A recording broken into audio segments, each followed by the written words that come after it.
This one.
Hey, what's up, John? What's up, Kendo? If you guys have been keeping an eye on my Discord, you would know that I have been super, super sick the past several days. But thank God, I now feel good enough to at least stream. You know, I mean, it's kind of crazy to say that because I mean, yeah, I'm just sitting here, right? But I had severe back pain with whatever the hell this was. I don't know what it was, but it was fucking severe, whatever it was. So I was fucked. I couldn't even really sit in my chair for too long without a lot of back pain. So I don't know what it was, but we're here. So give me just a couple minutes to heat up my coffee, and we'll actually get to it.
No music fail.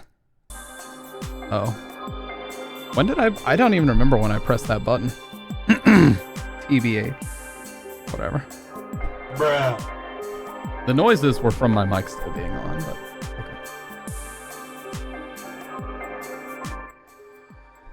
okay.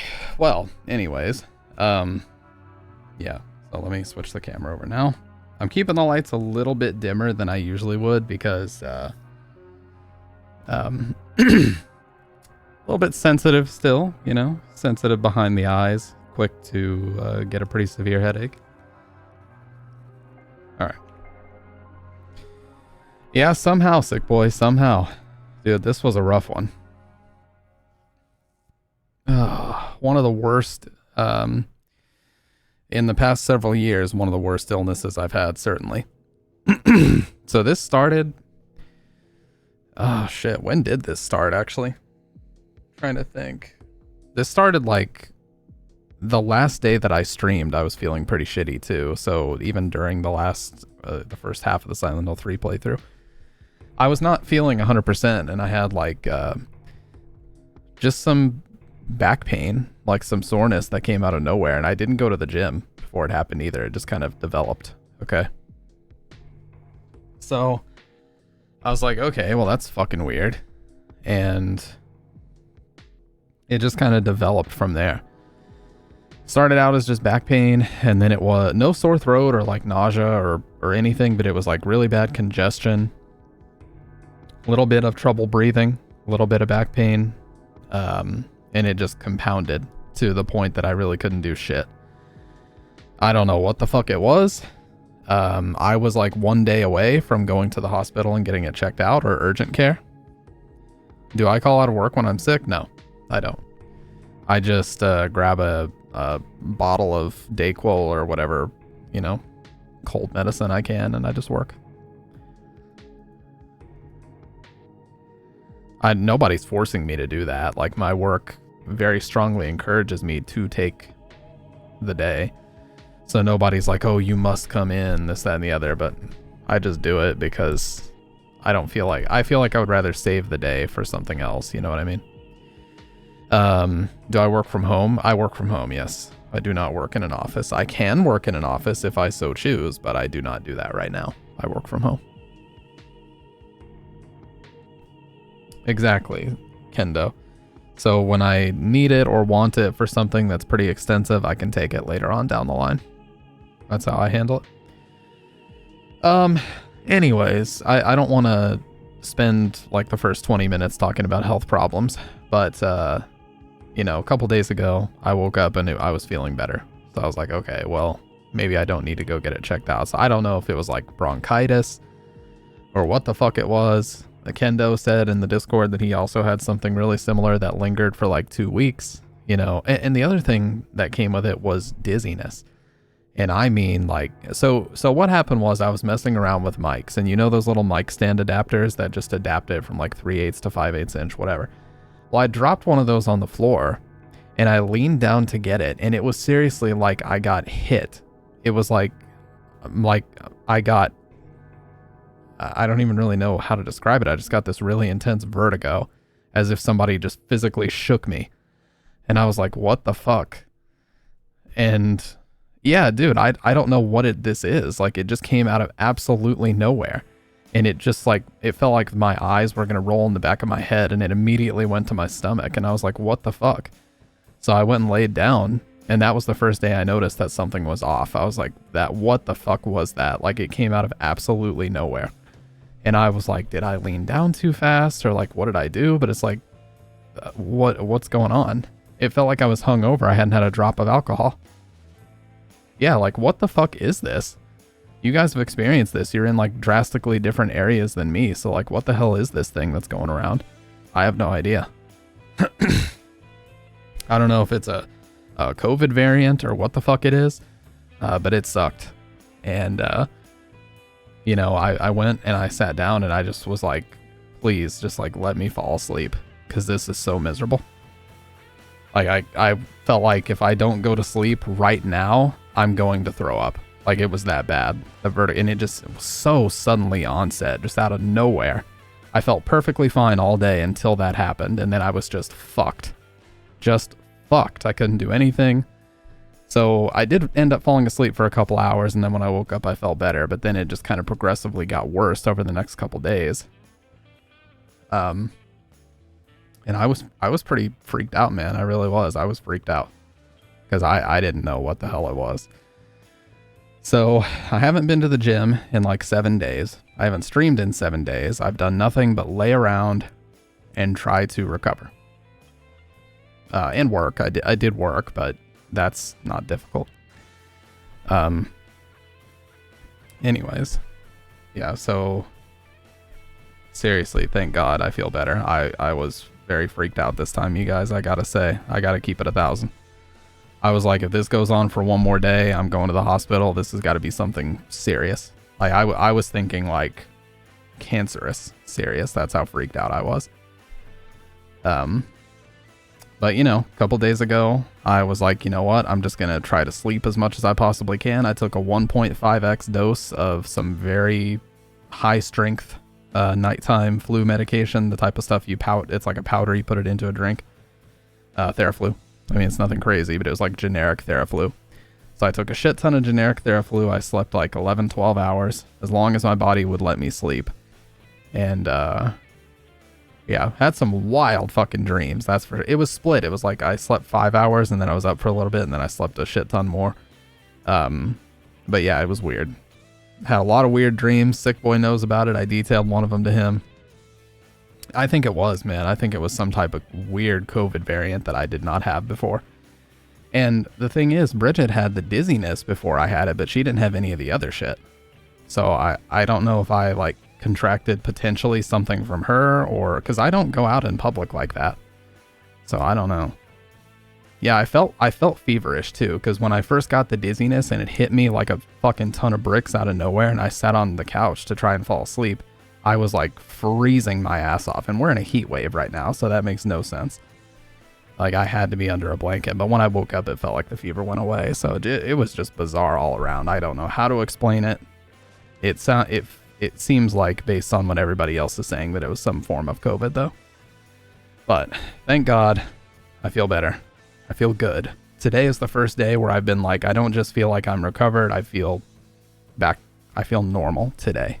So yesterday I was still like 75, 80%, not quite there, but today I'm good. So whew, I tell you, man, you don't realize what you take for granted in just your daily, just the ability to sit around and be bored and not experience like physical back pain and this weird vertigo and onset, like sudden onset, like violent vertigo that prevents you from being able, I couldn't even sit in this chair and do shit for a couple days.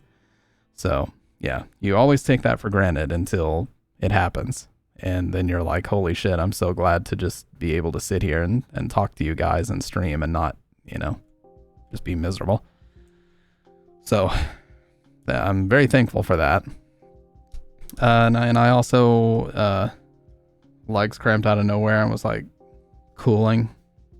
Yeah, dude, it's crazy. Like I was telling Dr. Red about this. It's crazy how durable but fragile at the same time the human body is. Because you hear about like people getting into these, like that Jeremy Renner guy, he got run over by like a snow plow and both of his eyeballs were like popped out of his skull and he broke like 17 bones and basically he was just mutilated. But if you look at him now, he's like fully recovered and he somehow didn't lose either of his eyes. He's like, fully recovered. It's crazy how, somebody can recover from something as devastating as that. But at the same time, like just out of nowhere, you can just get something that, like what happened to me, it made me feel fucking useless. It made me feel like I couldn't get up to walk around my apartment and like get a drink if I needed it. That's how useless I felt the first couple days. And I mean, that shit is crazy, man. Man period, I guess? I don't think so. Is this for a sitcom that you're writing, Kendo? A Deriod? Yeah, nature gave me a reality check. Manopause? Okay, I'm gonna need you to see yourself out, bud.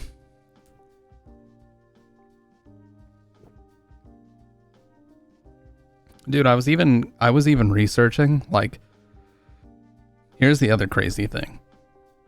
We know about allergies and we know about things like lactose intolerance and all these different things.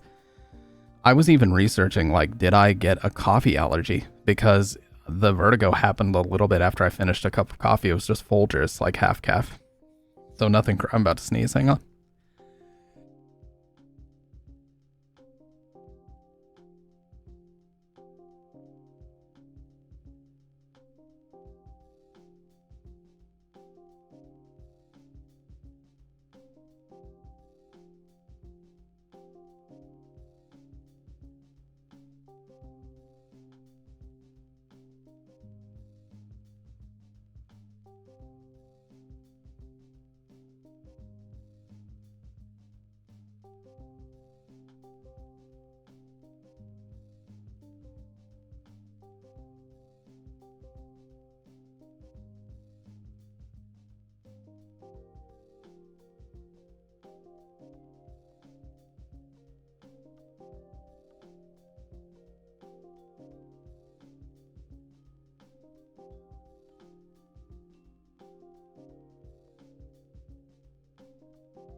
All right, sorry about that. It wasn't that violent. I just had to get up to blow my nose. Anyways, yeah, so that's what I've been doing the last 7 days. Basically nothing. I have sat around and I've tried to sleep the first couple days to no avail. But once I was finally able to sleep, I was able to recover. Sleep is like the ultimate recovery tool. It really is. It's no wonder, like, I had a professor in college that told me that's 7 days you lost trying to tray flip. True.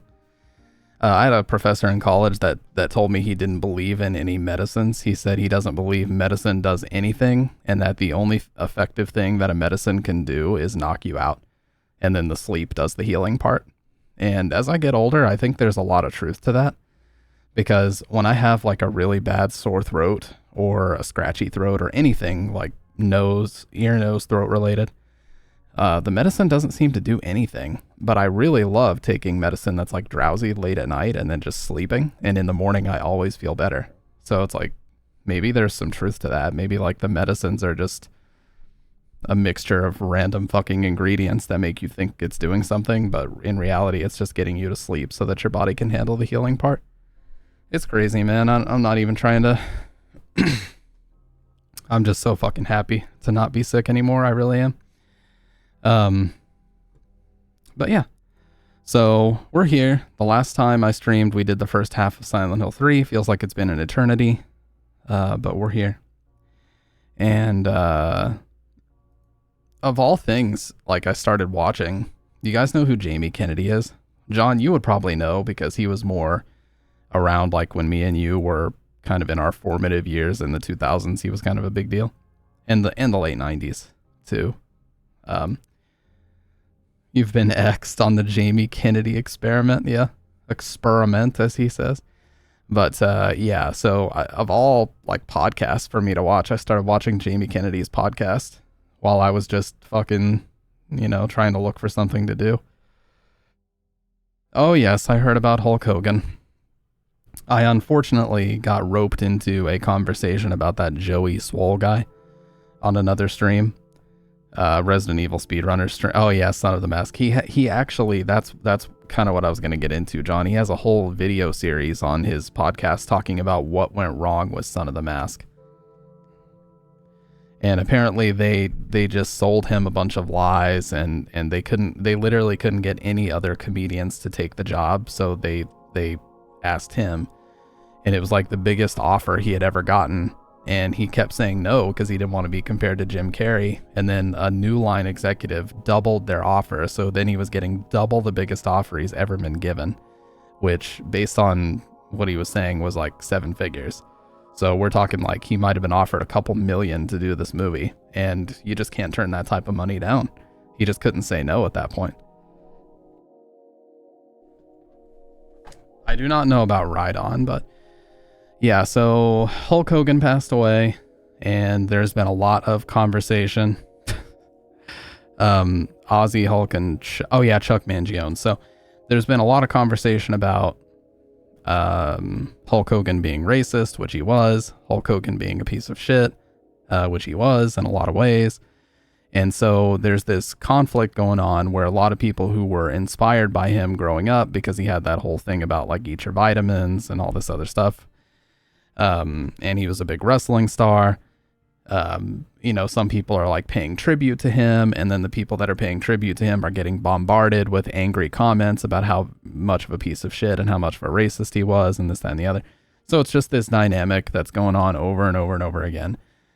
And, I've seen so many comments about it. It's like somebody was like, it's funny how different the dynamic is talking about Ozzy Osbourne versus him, because Ozzy Osbourne literally strangled his wife within like an inch of her life and she barely survived, but we're treating him as if he was a saint. But Hulk Hogan said and did some shitty stuff, and we're treating him like he was the demon, he was the devil, you know what I mean? Like, there's just a whole conversation going on about it right now, and it's the standard, the standard split down the middle fare. But this Joey Swole guy, he apparently dressed up as Hulk Hogan for like a gym prank, or like a Halloween gym video that he did. I don't know. And a lot of people, again, bombarded him with like, oh my God, didn't you know he was a racist piece of shit, this, that, and the other. And he at first responded and was like, no, I don't care what you think. He was nice to me, and just being very like standoffish about it. And then a day later, he made an apology video where in that apology video, he used the term colored people. And so that just amplified the backlash even more, because that's a really outdated, bizarre fucking term to use. So he basically dug himself into the backlash even more. And I was on a Resident Evil speedrunner stream earlier, and it got into like a really heated conversation about this, like way, way, way too far. I was talking in the conversation before it got this heated, but it literally got to the point of like people saying like anyone who thought he was an inspiration deserves to die with him. I was like, holy fucking shit, calm down. It's like, that's how you know a Twitch chat has gone way too far. Like, chill the fuck out. I'll talk about how much you secretly love Downpour when you... No, dude, you can't do that. I will decide when I tell the public how much I do or don't love Downpour, okay? That will be me. I was also going to talk about something I found. I did it again. I reenacted the... See, I should, because this is the correct microphone to have in the emote. Okay. You got the thumbnail?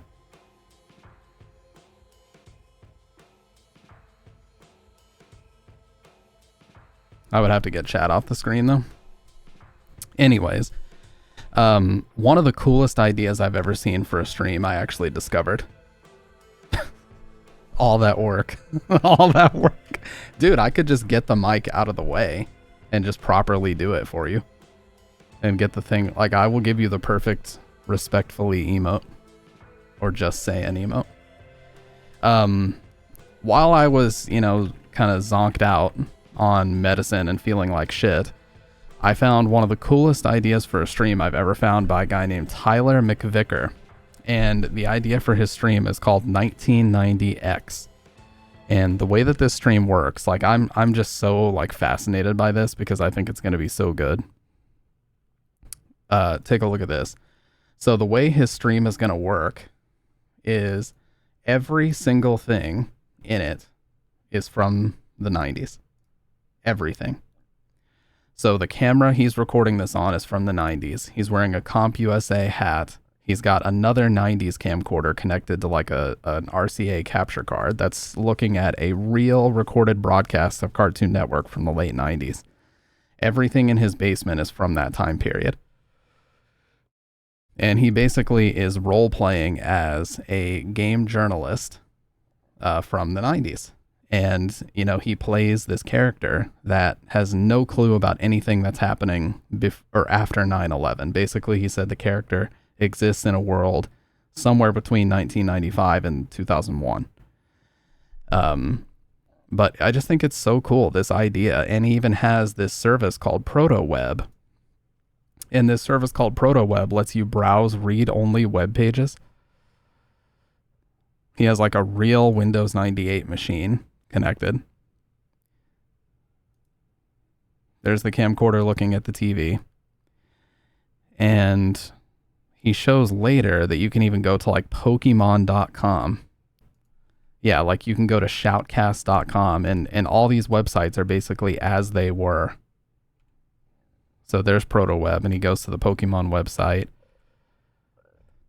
and shows it. But yeah, it's so cool, man. Like, this is such an excellent idea for a stream. Yeah, there it is. So that's the Pokemon website as it was in like 1999. Oh, 1997. Look at that. Howard Stern vibes. All I need is some crunchy audio from you. Yeah, this is what his mic sounds like. You know, you can play old classic RuneScape. I don't think this works on Netscape, though. You have Shoutcast that works, so you can actually listen to online radio, but that'll get copyright. I mean, on websites, there's so many. Yeah, he has a physical tape inside of a tape deck, like stereo. Playing the music for the stream as well. Like, this is just such an excellent idea.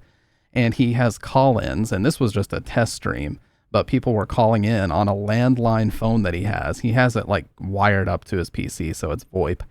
But people were like calling into this phone, and they were like warning him about 9/11, and they were warning him about Harambe and asking him what his thoughts were about like the new Power Mac G6 and like, you know, what he thinks like Valve is going to do about Half-Life 2, or if they're just going to keep making expansions, you know what I mean? Like, it's just such an excellent idea.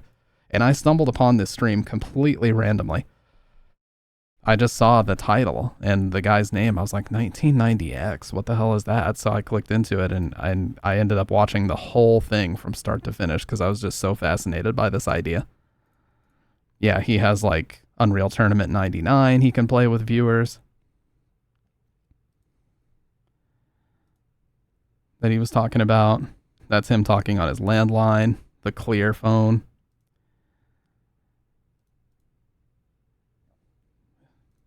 But yeah, he basically has converted his whole basement to be used for this show. And it's just an excellent idea. So he said that this was going to be the last time he goes live, and it's not the actual show. So the next time he does this, it's going to be like 5 hours of pseudo scripted. Obviously the call-in conversations aren't scripted, but he did say that he has like whole episodes, like he has like seasons worth of episodes written about crazy things that are going to happen. Like, one of the things he talked about was he's going to have a storyline where someone shows up and introduces him to the AOL Wares scene. And if you guys don't know what Wares was, it was basically the online piracy community in the 90s. So in the 90s, there was a whole scene where you could download movies and music and TV shows, and it was called the Wares, as in like shareware or software. It was like Wares with a Z, and some people think it's pronounced Juarez, but it's Wares. Okay. But he's like, there's going to be a whole episode where somebody like introduces him to the Wares world, and he gets a rootkit on his computer. So like, he has all these ideas scripted, and I was just watching this stuff. I'm like, man, this is such a fucking home run of an idea. You know how many people out there are so nostalgic to just go back to like pre 9/11 times when, you know, shit was just way more carefree and nobody really freaked out about like the economy and what the fucking government was doing every 2 seconds of every day. Because back then I think the economy like ran a surplus. We weren't even in debt. Like in the 90s, the US economy was fucking just going gangbusters. It was so fucking great back then. Yeah, basically. But that's what it used to be in the 90s. It was on AOL, and you had to download what they called Wares.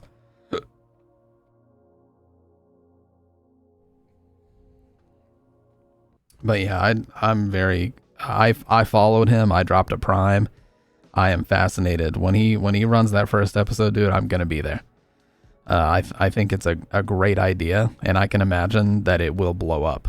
I think it will. It's why Raw Time blew up a while back. What's that? Is it another kind of like nostalgia escapism type thing?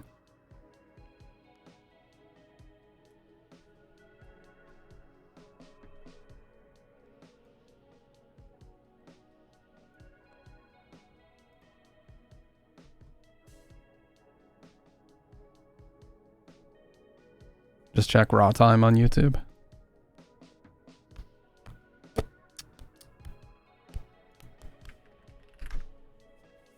Yeah, during the 90s, capitalism was flourishing. Oh, yeah, I see what you mean. She looks like late 90s, early 2000s as well. Yeah.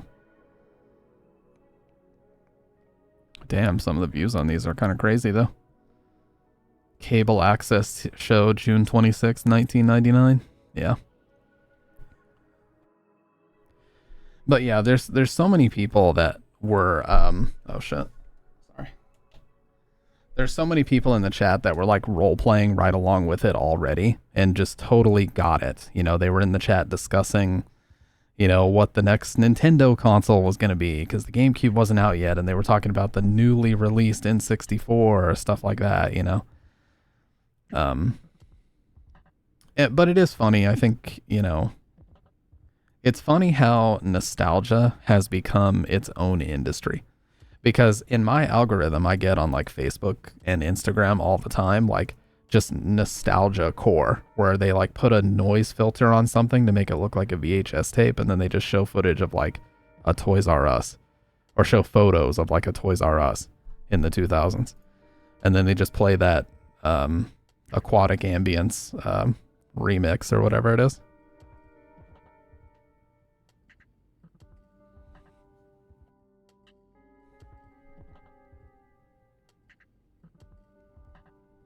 Yeah, dude.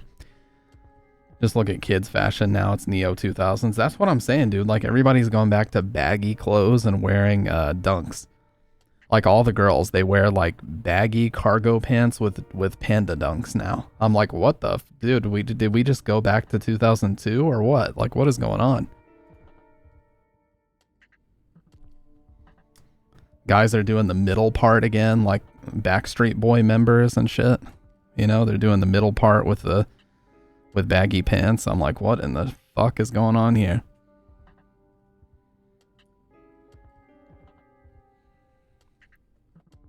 Because most people grow up into depressed gooners. Nostalgia feels like a lost sense of normalcy. That's true. Yeah, New Balance, dude. Fucking New Balance. When I was growing up, New Balance, you get laughed at if you had New Balance. Not that it matters. I don't follow trends anyway. I just wear what I think is cool and leave it at that. But New Balance is like popping off more than Nike right now. People are talking about, oh, Nike's played out. I wear New Balances now. I'm like, what? That is just unheard of for me, dude. My whole life, Nike has been a shoe brand. And everybody's like, oh, Nike Panda Dunks are played out and Air Force Ones are played out. It's cringe. See, this is why it makes no sense to follow fashion trends, dude. Just wear what the fuck you want to wear and leave it at that. Yeah, Asics are kind of popping off right now too. I wear Air Maxes. When I go to the gym, I wear white Air Maxes with a black swoosh or black Air Maxes with a white swoosh. That's what I wear. When I'm going out, that's what I wear. To run or to walk, I have Nike Downshifter, some random black with white swoosh Nike running brand. They're called like Downshifter 12s or some shit. I don't know.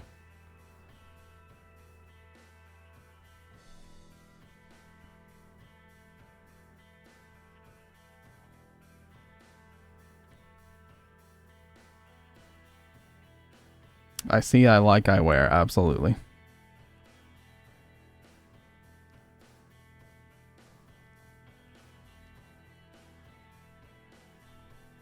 See, I like black shirts. I like black hats with white decor, you know, graphics, whatever you want to call them. And that's what I do. It's my brand, you could even say. Black, wearing all black in general could be my brand, I guess you could say. using all black equipment. Like, look, the only other mic that I have set up to actually stream with is also black. So it's like, that's just my thing, man. It is what it is.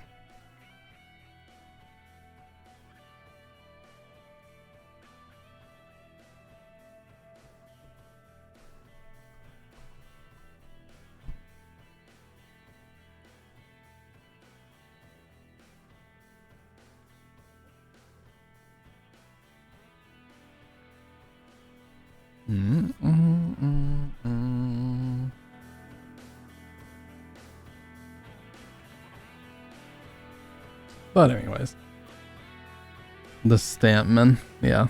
And then, you know, the eyeliner is part of that too. You know, that's part of my fucking brand, I guess you could say, you know. I got that from people like Doyle from the Misfits and The Undertaker, you know.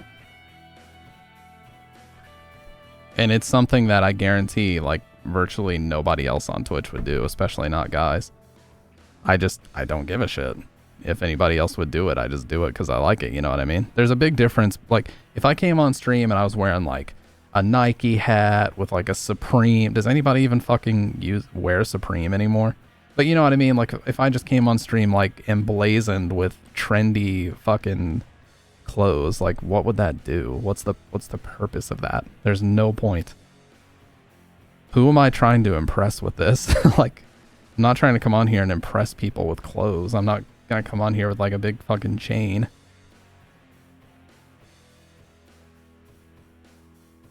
Where I find myself ragey for girls wearing band shirts. Oh yeah, the same type of band shirts you used to get made fun of for wearing. Isn't that cute? How that kind of turned around. In anime, oh my god, everybody, like, anime is actually cool now. Whereas when I was growing up, you watch anime, you get shoved into a locker, you know? But now fucking everybody's going around with, like, My Hero Academia shirts and fucking just anything you could imagine. Attack on Titan is huge. I mean, it has been huge for the past 10 years. Nobody wears Supreme. I'm just throwing out trends, dude, because I don't know. I don't know what's trendy right now. Outside of, like, Saratoga water. I gotta turn my air up. It's really hot in here. Or turn the air down, I should say. I'm dying under all these lights.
Still waiting for the Stampede G clothing line? Well, you're going to be waiting for a while. If I came out with a clothing line, it would be nothing but all black athletic shirts. That's it. That's all it would be. Maybe an embossed G somewhere on it, but that would be it. Is it the Rolling Stones logo with, like, the lips and the tongue? Because I knew people in school that wore that too, and it was never a big deal.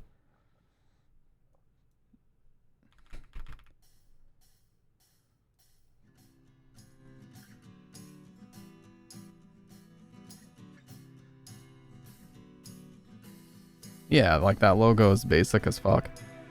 I don't understand what they're getting at with that being inappropriate.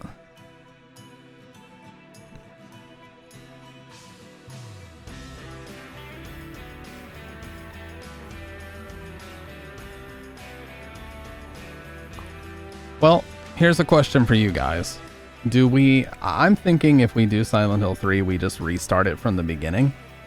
So do we save that for the weekend? And do we just do Nightmare Fuel tonight? Because trust me when I say I was watching my sub feed fill up with excellent videos, and I purposefully didn't watch any of them because I wanted to save them for this.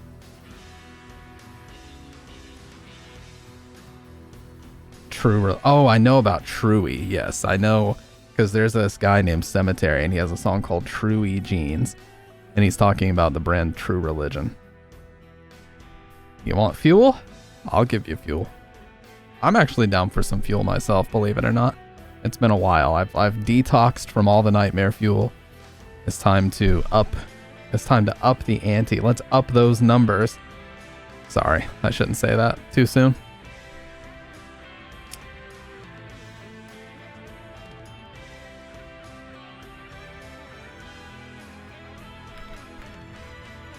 Bum, bum, bum, bum, bum.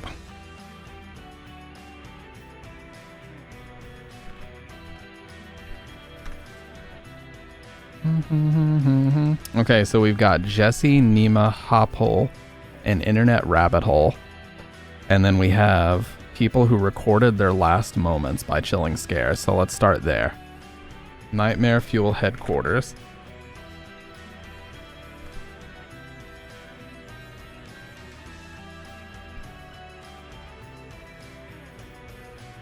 Alright, Nightmare Fuel headquarters. Let's fucking go.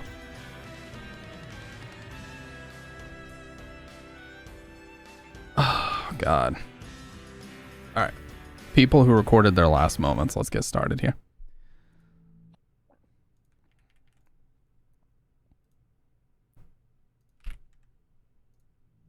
Ivan Lester My ears. Holy shit.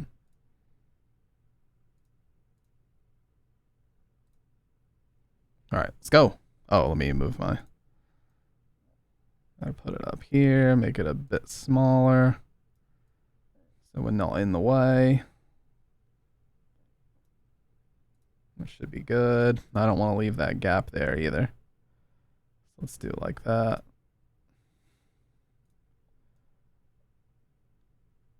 Yep. That'll work. Let's go. McGuire was a 35-year-old skydiving expert who lived in the small town of Franklinton, North Carolina. He worked as a skydiving cameraman at the now-defunct Franklin County Sports Parachute Center, where his job was to capture photos and videos of clients who wanted their skydive jumps recorded. He'd been doing this every day for years, and April 2nd, 1988 was no different.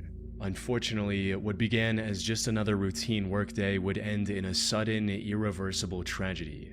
The day began smoothly with Ivan... For some reason, that photo was like really disturbing to me. It's crazy how it was probably taken in such like a candid, happy moment, but now it's so fucking dark to look at. Would end in a sudden, irreversible tragedy. The day began smoothly with Ivan successfully completing 2 dives by late afternoon. But it was an unusually busy Saturday, and before the sun could set, he was called in for a 3rd jump. He was already exhausted by this point, but didn't want fatigue to get in the way of his job, so he agreed to the dive. The plane took off from the runway located right next to the sports center, and within just 15 minutes it was soaring 10,500 feet in the air. After reaching this desired altitude, Ivan jumped first, making sure to keep his helmet-mounted camera pointed towards the client and their accompanying skydiving instructor. What you're looking at right now is a part of the footage that he captured. A few seconds after the jump, the other instructor opened his parachute, which was Ivan's cue to open his own. But when he reached for his ripcord, it wasn't there. Panic set in as he frantically disregarded getting a good shot and searched his body for the ripcord, hoping it was just stuck somewhere. And that's when he made the horrifying discovery. He forgot it entirely? He wasn't wearing a parachute at all. And since the other instructor had already opened his parachute, he couldn't help Ivan in any way either. After realizing his situation, the only words that came out of Ivan's mouth were, "Oh my God, no." The footage then became blurry as Ivan sped up to 150 miles per hour, or over 240 kilometers per hour. He crash-landed in a wooded area near the runway and likely passed away the instant he hit the ground. When rescue workers found his body, his camera equipment and the VHS tape he was recording on were broken into multiple pieces. Fortunately, investigators were able to splice together enough working sections to get a good picture of what happened before he jumped. They were able to rule out both foul play and the possibility that Ivan had intentionally chosen not to wear a parachute. But if that's the case, how could a seasoned expert with over 800 successful skydives under his belt simply forget to put on his parachute? Yeah, it's just one of those things. He had probably done it literally thousands of times or hundreds of times and just forgot. Water diving is pretty scary too. Water diving is incredibly scary because people don't know like how easy it is to get poisoned because of like the oxygen, and then there's the pressure levels. You can get nitrogen poisoning if you're in too deep and you're like oxygen regulation equipment doesn't work correctly. Like it's very easy to die doing deep water diving as well. Unfortunately, none of the evidence the investigators were able to gather answered this question. But given his circumstances, a few popular theories have emerged that offer possible explanations for what might have gone wrong. True, The first Kendo. of which is that this incident was the result of nothing more than ill-fated complacency. As I mentioned earlier, Ivan had already completed 2 jumps that day and was exhausted before getting on the plane for the 3rd time. Maybe he assumed he was completely geared up, when in reality he was missing the most crucial piece of equipment.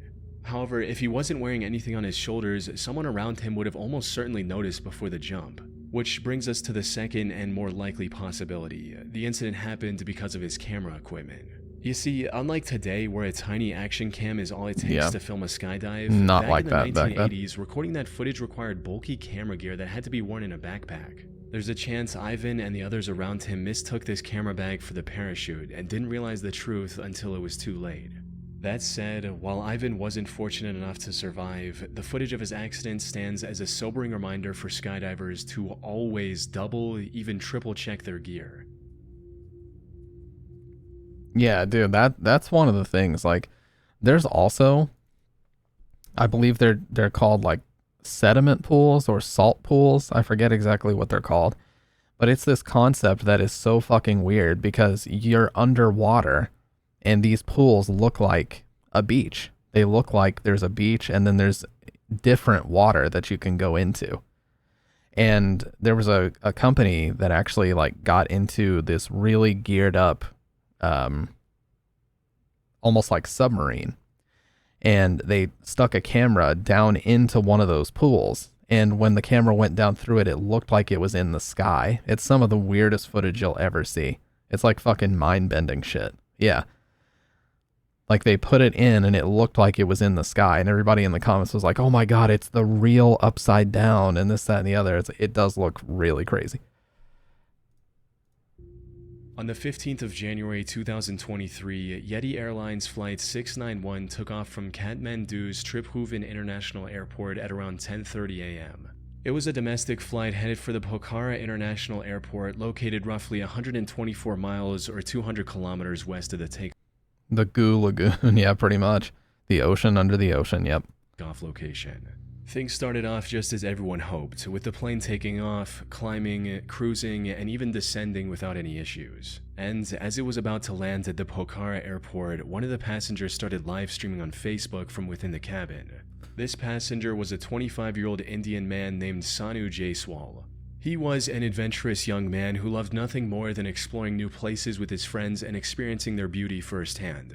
This time he had traveled to Nepal as a tourist with 3 of his close friends, and after enjoying Kathmandu to its fullest, the 4 of them were headed to Pokhara to experience paragliding. He was excited for the upcoming adventure and wanted to share this moment with his entire social circle, which is why he started streaming.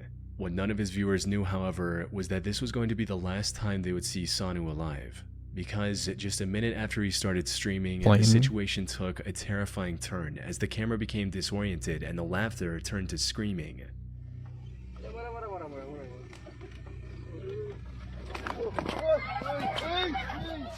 What followed was an extremely loud explosion. Somehow the phone stayed intact and continued streaming everything to Sanu's friends and Holy family. shit. But all they could see at this point was nothing short of horrific, with the entire camera feed getting covered in raging flames, and worst of all, the screaming suddenly coming to a halt. Something had gone horribly wrong, and it wasn't long before people found out exactly what. Flight 691 had somehow crashed into the riverbank a few hundred meters away from the airport. The crash also caused the remaining fuel to ignite. So by the time the rescue workers arrived on the scene, there was nothing left. The Oh, what's up, crash y'all? and the resulting fire had taken the lives of the 4 crew members and the 68 passengers. Sanu was among these casualties, as he unknowingly recorded his own final moments. YOLO, just out of curiosity, have you been sick lately? Because it seems like everybody in my community just got over being sick, and I did as well. I was like deathly sick for a couple days. I had fucking the whole lot. Back pain, fucking nausea, dizziness, vertigo, everything. There's something like fucking majorly going around right now, man. Nope. Well, I would take extra precautions if you plan to go out, like, in public, to the fucking supermarket, wherever. Take extra precautions, dude, because there is some crazy shit going around right now. Like, Sick Boy, one of my mods said he's in Canada, and he got it. Kendo's not even in the state, not even in North America, and he got it. And we're all describing like identical symptoms, so I don't know what the fuck is going on right now, man, but you gotta be extra diligent. With no idea of the tragedy that was about to unfold. The only silver lining in this accident was that the plane barely missed the populated area right next to the river, which would have likely doubled, if not tripled, the losses. As for how things went so horribly That wrong, caught me the off rest guard. of the flight had been relatively smooth. A months-long investigation concluded that it was mostly due to human error. You see, the flight was originally supposed to land on runway 30, but for some unknown reason, the pilot requested to land on the indirect runway 12. Now, the co-pilot, Anju Kariwada, was under training at the time, so it's possible the pilot requested the alternative route to teach her how to land at an awkward angle. Unfortunately, while the plane was turning, she misinterpreted a command and accidentally switched both engine propellers to the feathered position. This resulted in the engine stalling, the plane losing control, turning over, and crashing into the riverbank. Put simply, a single unfortunate mistake. Yeah, I mean, yeah, it's about as awkward as people putting bruh moment on something like this, too. It cost the lives of dozens of people and uprooted the lives of hundreds of family members. Oh my god. No comment. Jesus. On June 16, 2013, 29-year-old Yevgeny What's up, Dr. Red? Appreciate that, man. Yeah, I was, dude. I had the fucking, I don't know what I had. I had the plague. But I'm so fucking thankful to be feeling better. I cannot say that enough. I will never take for granted being able to sit around and be bored but feel healthy ever again after what I just had. Ever. Tough noticed the demolition happening near his work in Got Brovid. Fucking somebody else was saying male period, and then John, you know, Blockbuster John, being the guy that he is, said manopause. Bro, I'm only 30. I'm not... chill out, okay? Pesk, Russia. He was on his lunch break and had plenty of time to admire the work being done. So he took out his phone and started recording the demolition. Unfortunately, watching this demolition was about to become the worst decision of his life. It was. Now, I should mention that Yevgeny was being as cautious as he could. He was standing at least twice as far from the building being destroyed as the 2 men in front of him. Yevgeny was also standing off to the side, since given the demolition method, the debris looked like it was going to fall towards the excavator. Tragically, that is not what happened. As the excavator pulled the wall beyond its tipping point, it didn't detach cleanly and rotated mid-air, sending massive bricks and other debris hurling toward Yevgeny. And while the men standing nearby were nearly missed, Yevgeny wasn't so lucky. He was thrown to the ground by flying debris, with the impact leaving him critically wounded while others rushed over to help. Paramedics were called and rushed him to the hospital. Sadly, it was too late. Yevgeny had suffered multiple complex fractures, damaged organs, and serious brain trauma. He passed away shortly after reaching the hospital, leaving his wife and 3-year-old daughter behind. All because he wanted to watch a building being demolished from what he believed was a safe distance. Right, and that's exactly why. See, people always wonder why when there's active construction. No, it's people who recorded their last moments. It's a channel called Chilling Scares. But, like, people always wonder, why do they have the caution tape out so far when they go to do anything like this? This is fucking why. Because just because you're not in the immediate vicinity of stuff like this doesn't mean it can't break off and bounce like fucking 50 or 100 feet. The company in charge of the demolition was charged with criminal negligence for failing to establish an effective perimeter around the worksite, with the video Yevgeny captured serving as a crucial piece of evidence. However, no legal penalty could rewind time or erase the damage that had already been done.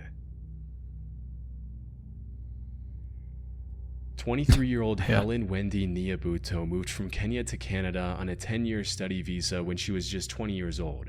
By 2022, she was close to completing her education while also working as a nurse and a personal support worker in the Toronto area. Things were going well for Helen, but things took a tragic turn in August of 2022 when a single accident wiped out everything she had worked so hard to build. 2022.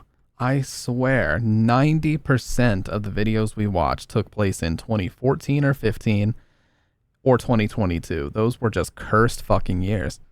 She was hired as a personal support worker by someone living in the small town of Chatsworth, Ontario.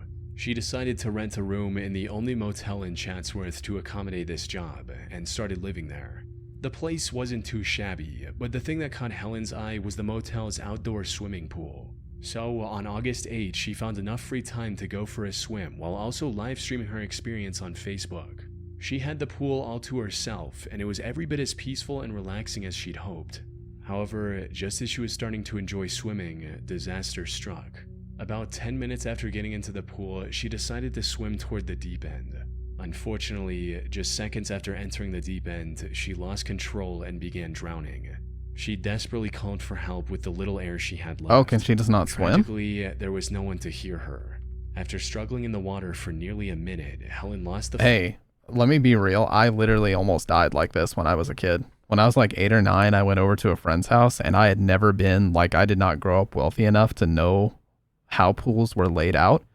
So I went into an end of the pool that was like 3 foot deep, and I didn't realize that once I crossed the halfway point, it was going to be 10 feet deep, and I literally almost drowned. Like, their friend's mom caught at the last second and like jumped in the water and pulled me out. So I've actually fucking been there, but I was lucky enough that somebody was watching. That's 2 near-death experiences I've talked about that I've had. Fight and passed away just outside the range of her phone's camera, which continued streaming everything live on Facebook. Her last words stating, "Let me enjoy some water," took on a much darker meaning as her live viewers waited for someone to notice Helen. Butterfly effect, right? Yeah, well, no, it was just a hotel. Yeah, it was a hotel. They don't typically have staff like that at hotels. Took on a much darker meaning as her live viewers waited for someone to notice Helen. However, she remained unnoticed for nearly 3 hours until 2 other guests finally arrived at the pool and made the heartbreaking discovery while the live stream was still going. But these guests couldn't even believe what they were looking at first. Why is there just a dead person in the line? I know, that scared the when I got it. I think it's a poodle or something. What? That looks so realistic. I know. I got in and I was like, is it something? A poodle? Like, what if it's actually somebody dead? Because I'm not even trolling, that looks way too real. They eventually realized the truth and immediately contacted the motel management. By the time someone checked on Helen, she was long gone. The live stream helped prove that this was nothing more than a terrible accident, though that did little... If you're going to have a pool that deep, might as well have a lifeguard. The hotel's liable in my eyes. Well, typically they do have they'll have like notices and warnings and stuff. Or the staff will like let you know, but... Soften the blow for her family, as her father Yeah, stated, why is there a dead person underwater? You said that so casually, as if it was just a prank being played. "I watched the video, I cried, it's terrible." What made the tragedy even more devastating was that Helen was the sole breadwinner for her family. Without her, they couldn't even afford to bring her body home to Kenya. Fortunately, when the story made headlines, the internet came together and raised over 66,000 Canadian dollars to cover her funeral expenses and help her family in their time of need. That's giving huge. A somewhat bright ending amongst an absolute... Yeah, it's huge, but it's like, it can only do so much because the fucking tragedy still happened, but it's better than nothing. Tragic situation. Yeah, I've never thought to say that either. Armin Schmieder was a 28-year-old Italian man with a love for extreme sports. He originally started with skydiving and performed countless jumps across Europe. That was 3 years ago. As time went on, he started getting bored of skydiving and wanted to try something even more extreme. What the fuck, Ryrog? So, sometime in 2015, he switched from skydiving to wingsuit base jumping. Learning a brand new sport, especially one as dangerous as wingsuit base jumping, was quite risky. But Armin managed to pull through and became quite proficient. See, cave diving is one thing. Shit like this is a whole other ballgame. yeah, started getting bored of skydiving, and this, adrenaline junkies and shit. There used to be a YouTube channel about a Russian guy who would like hang off the edges of skyscrapers and like skateboard on the edges of them and stuff. Mysteriously, he stopped uploading one day. It's like when you play with fire. At it in just 1 year. What he didn't know, however, was that his luck was about to run out. On the 26th of August, That was just out of nowhere. It just caught me off guard. It's not a big deal. It was just out of nowhere. If you're an adrenaline junkie, just move to my old neighborhood. Seriously, you don't have to do this. You don't have to fucking put on a sugar glider wingsuit and a fucking, you don't have to do that stuff, man. 2016, Armin climbed to the summit of Mount Kangersteg in the Swiss Alps. On this day, he wanted to live stream his adventure, which started with him putting on the equipment and getting ready for the jump. But since he didn't have any streaming-capable action camera or a secure mount for his phone, he came up with an alternative solution, where once he was fully geared up, he told his viewers, "Today you fly with me," and put the phone in his pocket. All his viewers could see now was the darkness inside of his pocket, with some light bleeding through the fabric. But the audio was still clear enough to understand what was going on, like Armin counting down and making the jump. 2, 1.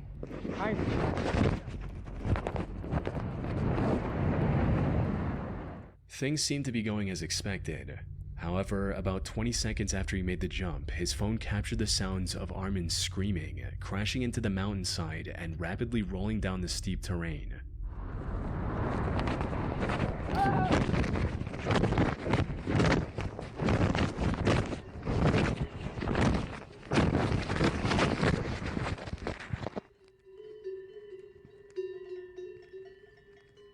What even is that? Sounds like wind The chimes. fall ended with Armin landing in the middle of a cow pasture, now being completely silent.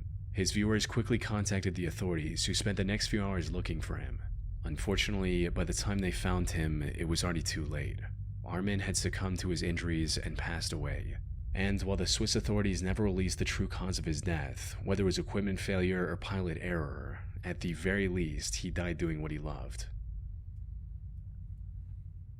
One more. Tavy Pustio was a 29-year-old pop star. Dude, we were watching the other day too. There was a fucking crazy story of this. It was like either a Russian, Serbian, something influencer. And she wanted to have a wedding party that she thought was going to be like, go viral. So they decided, for whatever fucking reason, to get a pool and dump a bunch of dry ice in it, so they would have like the dry ice mist going everywhere. And her husband and one other guy dove into the dry ice, not realizing that will like actually suffocate you nearly instantly, and they both died. It's like, what? People, you have got to do your fucking research about these hazardous chemicals. Like, singer in Romania. He was described as one of Romania's rising music stars and was building a bigger following with each passing year.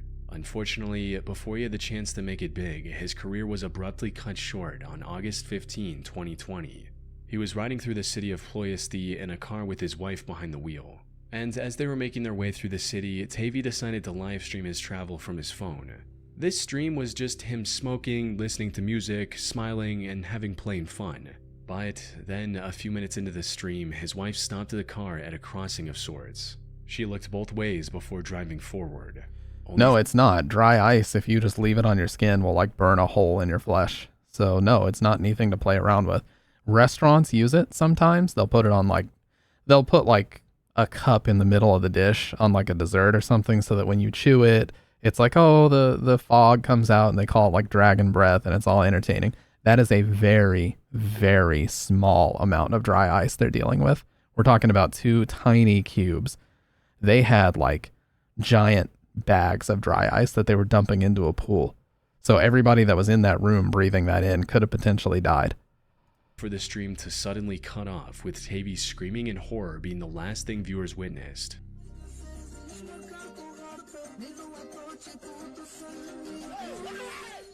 As it turned out, the two were crossing a railway line, and while his wife did look both ways, she somehow missed the train barreling towards them.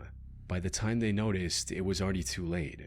Their car was wrecked completely, resulting in Tavy tragically losing his life. What's crazy is that just a month before this crash, Tavy made a Facebook post stating, "One day the wrong train will take you to the right destination." His wife miraculously survived, but sustained several critical injuries. She was rushed to the hospital and put on life support, though I wasn't able to find any reports on what happened to her after that. The now tragic final memory Tavy left to his fans was him simply having fun and dancing to music. I mean, that just seems like complacency. How do you look both ways and still not see a fucking massive train barreling toward you? I don't get it. I really don't. All right. Now let's check out Jesse Nemahopol,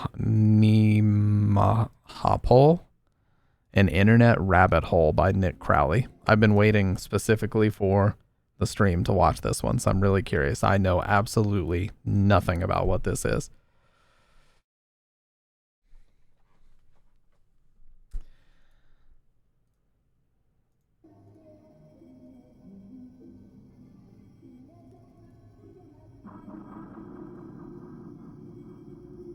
Missing persons report. 18-year-old Jesse Giovanni Nemahopol was reported Okay. missing to the Denison Police Department. He was last seen on July 14th, 2017, in the city of Denison, Iowa, and his disappearance is considered involuntary.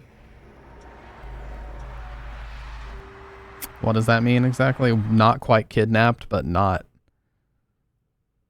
accidental?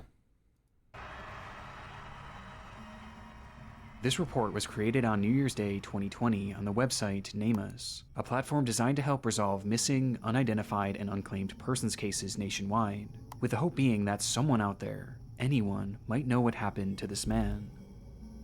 It wasn't the first mention of Jesse's case in the online world. Despite being an incredibly obscure mystery, several sources had brought attention to his disappearance in the past, one of which being the official state website of Iowa, though each had gone without resolution. So is that like the only photo of him? Or maybe the last known photo? And they all shared a distinct similarity. They were almost entirely void of context. There was essentially no information about who Jesse was and what led up to his disappearance, aside from the mere mention that it was believed to have been involuntary, meaning law enforcement assumes he was kidnapped or perhaps even killed. Oh, okay. It's a missing persons case that admittedly comes across as hardly noteworthy, as the lack of information leaves us with seemingly no story to tell. But this is only on the surface. As years after this report was made, a Redditor began to peel back the layers of Jesse's case, which eventually led them to his various social media accounts, and in turn, a slew of depraved and unexplainable content that morphed this case from a seemingly standard disappearance into one of the strangest internet mysteries in recent memory. This is the disturbing story. Dude, I'm sorry to go off topic. I love this guy's videos, but please, with the blur filters, man, enough blur filters and it feels like I'm looking at an out of focus camera. It makes me feel sick. Like, look how much blur filter is on this. Please, you're making an excellent video. Please chill out on the filters, my man. Wondering what if one of them just ends up being a Unabomber or some shit. You never know, man. What about that Elisa Lam? You guys remember the Elisa Lam story? That actually inspired like a whole season of American Horror Story, the hotel one. And Elisa Lam's social media legit looked like it was AI generated, and that story happened in, I believe, 2014. Anyways, that's a whole rabbit hole. We'll have to look at that later. Of Jesse Nemahopol and the internet rabbit hole he left behind.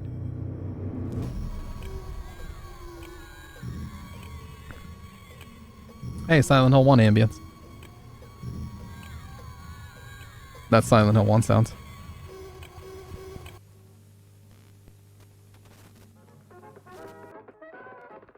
We will return after these messages.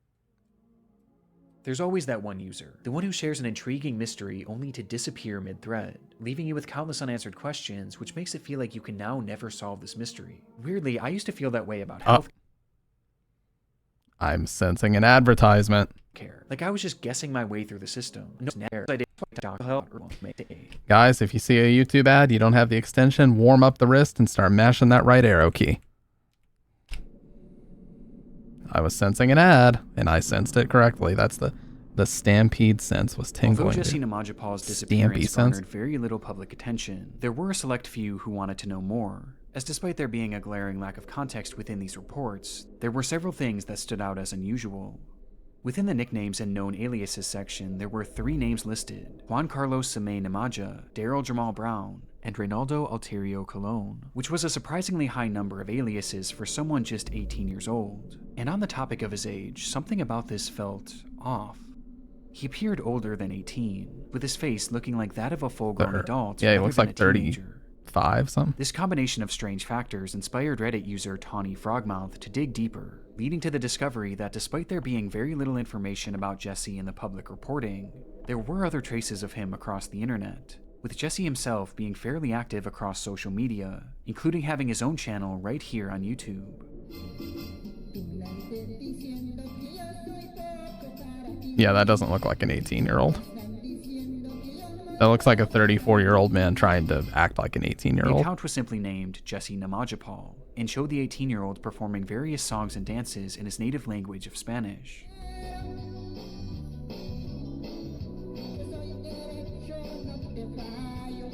These uploads were met I mean, with that's- hardly any viewership. Yeah, I was gonna say, so far that seems kind of innocent, but Jesse certainly wasn't a well-known performer, despite dubbing himself as the voice of Central America in his descriptions, which is where Jesse was likely born before immigrating to the US and settling down to go to school or work in Denison, Iowa, which actually isn't as uncommon as it may seem thanks to their large-scale meat processing industry. And while posting videos of yourself singing and dancing is nothing out of the ordinary for a teenager, there were some peculiar details that stood out when looking through Jesse's content, with the first being his appearance. Much like his missing persons photo, he doesn't really look like a teenager. not at As on all. the rare occasion where he shows his full face, you can tell he looks quite old for his age. Though it's difficult to say for sure, the quality of these videos is extremely poor, and he's almost always wearing large, brightly colored sunglasses that cover much of his face. But these sunglasses and the outfits he wore only drew more skepticism, as despite looking older, he dresses in a way that almost makes it seem like he's trying to appear younger, like this is what an older person might think a teen would wear. I literally just said that. Yeah, he looks like a 34-year-old trying to act like an 18-year-old, or what he thinks an 18-year-old would act like. But we'll come back to this later, as this was far from the strangest detail found on the channel. It's easy to overlook at first, but once you notice it, it changes the entire perspective of this case. Is when you look at the date in which these videos were uploaded. Yeah, every a single long one time of them ago. was posted in 2018. Oh, after he was declared missing, yeah. the Right, year right, after right. Jesse was last seen. It makes no sense and poses two questions. Are we sure this account actually belongs to Jesse? Well, despite having the same name and appearing like the same person, his videos also shared crudely edited slideshows that displayed pictures while he sang. And in one of these images, we see Jesse dressed in the same exact outfit in the same exact location As the missing persons photo. as his missing persons photo. Right, same This porch. is certainly him, or at least videos of him, prompting the second major question. Could this be someone using older clips of Jesse? It seems possible at first, but these videos were all posted as if they were from Jesse's Dude, he keeps showing like the same two clips. perspective, who again had no semblance of a career in entertainment. And it's not like they were being shared to help promote search efforts for him, as there's not a single mention of him being missing throughout any of the uploads. And the further we go down this rabbit hole, the more unlikely this whole train of thought becomes, which you'll soon start to realize, leaving us with one bizarre truth, that Jesse was the one posting these videos, and he was doing so while being a missing man, who is presumed to have been kidnapped or killed. In fact, even to this day, his listing remains active, yet he I is mean, hasn't it been the case in the past that like some people purposefully do that to try to get away from, you know, an old lifestyle or something, like for their own safety? I am 100% certain I've heard of that type of thing happening before. Like they try to have themselves officially declared missing, or they have a friend like call the authorities to declare them missing as a way to like help them escape some pretty rough circumstances. I'm 100% certain I've heard of people doing that before. dancing and singing like nothing ever happened. It's clear that cracks were beginning to form, and nothing about this case was what it seemed. And this wasn't even the final discovery to come from Jesse's YouTube channel, with the next taking us down a new and far more unsettling path. As mentioned previously, Jesse would often include slideshows edited over his songs, with these photographs sometimes depicting himself, but more often than not, they actually showed other people, and specifically, other young boys. Oh God. Please tell me it's not one of these.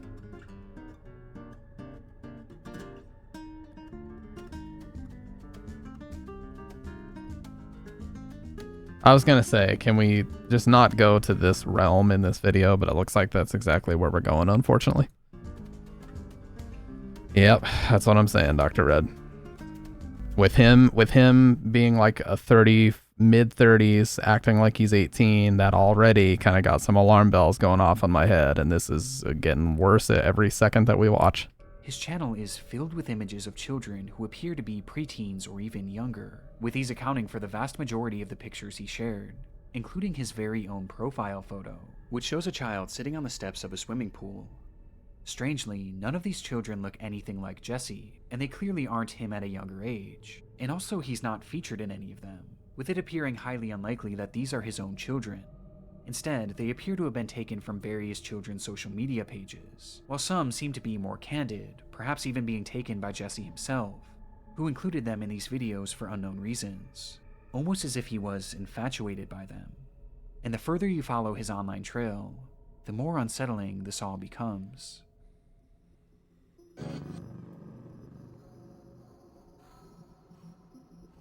Along with his YouTube channel, I swear, you know, what? 13 years?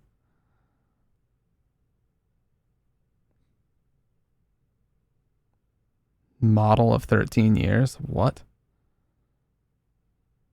Jesse also appeared to have been somewhat active on Twitter, where he created an account back in April of 2018, with all of his posts coming nearly a full year after he was last seen in Denison, Iowa. Here, Jesse shares another video of him singing, along with a selfie which gives us a better look at his face. You are not 18, my guy. You're delusional if you want to try to act like you're 18. That again seems to show an adult. And interestingly, on this account, Jesse does admit that his age isn't actually 18, though this admission only makes things more unusual. I am a boy model and dancer-singer. I am 13 years old. What? This was written in his bio, and taken even further in an image he shared which depicted a young boy, with Jesse writing, "My new photo, I am handsome."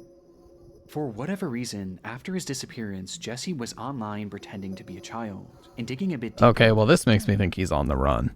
This strange behavior was nothing new. As mentioned earlier, Jesse was a man with many aliases, with 3 being included in his missing persons report. But this was only the tip of the iceberg, as online he went by a slew of different names, which would be later uncovered as in virtually all of them, he included his last name, Namajapal. It turns out this name is incredibly uncommon, as when searched online, most of the results lead to pages connected to Jesse, which operated before his disappearance, with one of the most common first names he used being Adexi.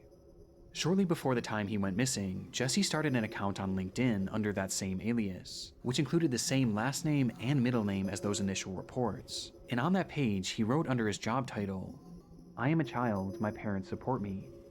Dude, this is literally the smart schoolboy 9 thing all over again, where they're doing this age play bullshit and nobody's taking it seriously. I mean, this seems to have flown under the radar until now. I'm sure people are doing some digging to try to find out where the fuck this guy is, depending on where this is going, if he's even still alive. But yeah, the smart schoolboy 9 thing flew under the radar for many, many years until that blew up. Section, he claimed to be a 4th grader, studying at an elementary school. And on this account, he featured just one post, which again showed a random child that he again claimed to be. My new photo is prevalent all throughout Jesse's online trail, as account after account shows evidence of him posing as a child, either by outright stating to be 9 or by using children in his profile pictures, as well as throughout his videos. It's not hard to see why this is shaping into a massive red flag, but it all leads to perhaps the most important question of all. Why? Well, though his motivations are never outright stated, there are some clear themes throughout his content that point towards one obvious yet sinister intention. I don't Jesse's know. content is unusual. This we already know, but there's a whole other side to it that we have yet to discuss, as many of Jesse's accounts feature overtly sexual posts. Smart schoolboy 9 all over again. I was saying. These will often come in the form of strange videos and images showing Jesse doing erotic dances and poses, including very intentionally showing off his groin area, as well as his own nude images with his hand covering his genitals. His content is straight up pornographic in nature, which is highly disturbing as it's often placed aside images of children and on accounts where Jesse is claiming to be a child. It's all a recipe for disaster, and is extremely reminiscent to other cases Yep. we've covered in the past. Involving Dude, I have fucking called like every section of this video so far. I've seen enough of these at this point to know a freak when I see one. all a recipe for disaster, and is extremely reminiscent to other cases we've covered in the past involving internet predators. And we haven't even got to Jesse's most damning account of all. Back in 2017, Jesse operated yet another YouTube channel under his Adexi again. Adexi alias, and its profile image is enough to indicate just how disturbed this page would be, as it shows a boy wearing only a small swimsuit and nothing else, which is a reoccurring theme on this page, as Jesse again shows images of little boys, only this time most of them are shirtless, with many dressed only in a swimsuit or their Yes, the guy himself. Oh, no. The guy pretending to be a child was British, I believe. That's Smart Schoolboy 9. Yeah, he was British, I believe. underwear, and in overtly sexual positions. Along with this, Jesse has images of himself mixed in, where he appears to be completely naked, dressed only in his boyish sunglasses. Now on his Jesse Namajapal channel, I mentioned that he almost appeared to be trying to look younger, and when I was sifting through these videos, I realized that he dressed extremely similarly to many of the children he shows in his photos, like he's trying to copy their look, and pass himself off as one of these kids, despite him It ain't obviously working. being much older. But he takes this even further, as his images are edited to remove any wrinkles or blemishes from his face to give him a more youthful appearance. Bro, you're... And he didn't stop there, as he would also show off pictures of various toys, wear shirts made for little kids, and even wore his own backpack. He also has some images that he printed out himself, and propped up next to stuffed animals, Legos, and various other children's toys, which for some reason is just so particularly haunting to me, and indicates a clear interest or obsession with these children. Bizarre doesn't even begin to describe it, and missing persons case aside, Jesse Namajapal was pretending to be a child online, and he had been doing it for years. And given that his content is blatantly sexual, it's clear that this is all some sort of fetish, a fetish that involves children, as not only does he share these suggestive images of kids, along with nude photos of himself, but he's also added various edits to some of the photographs that show off his obvious lust for these kids. Oh my god. This, you know... I love doing these segments, but it's shit like this.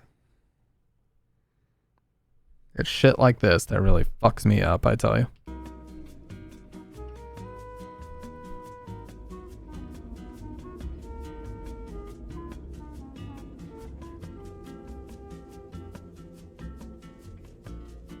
Yeah, actually. As some appear to have been edited to add hearts and various phrases about love, with one even featuring the phrase, "I love you."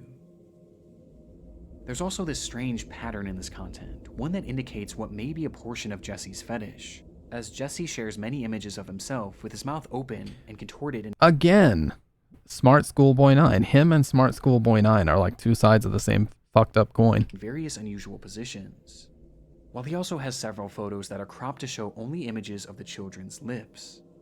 It's haunting, with the worst example being an image that shows Jesse's own lips alongside someone else. Both of their faces are cropped out, so it's impossible to say who this is, but they look fairly young. This poses a chilling theory. Was Jesse pretending to be a child in order to get closer to other Yes. children and potentially groom them? There's and no could theory. this be one of his victims? It's definitely a realistic possibility just based on his content, but the scariest part is that this likely wasn't just being done in the online world. Despite his report saying so, Jesse clearly seems to be older than 18, and given that he's gone by so many different fake names in the past, and he has a history of lying about his age and pretending to be younger, it's very likely that Jesse Namajapal never even existed, and was instead just a persona created in order for him to pose as a child. And there are even, believe it or not, this guy is worse than the Unabomber. Yeah. Believe it or not, there were even people on the Smart Schoolboy 9 thing that were like, well, you know, it's just age play. I actually saw, I mean, they got roasted into oblivion, downvoted into oblivion on YouTube and Reddit and everything. But yes, there were people like saying that it was harmless because it was just age play. And I'm like, okay. But do you see how your argument completely falls apart when you think about the fact that shit like this builds over time to the point that they're going to say that performing or whatever the fuck they want to say that they're doing at home isn't enough for them anymore. And then it's going to escalate into actually interacting with the child. So no, it is most certainly not harmless. Child. And interestingly, if you look under his playlist on the Adexi account, you can find a saved video which features 500 of the most common boy names, which he likely used to help create his aliases. And not only was the name Jesse featured within the video, but it's literally shown on the thumbnail. Jesse Namajapal was almost certainly never real. This was all just some sort of Right, same concept, exactly. If these people are practicing this shit at home, yeah, it's not, there's nothing innocent about it. Manufactured identity, or perhaps one that was even stolen.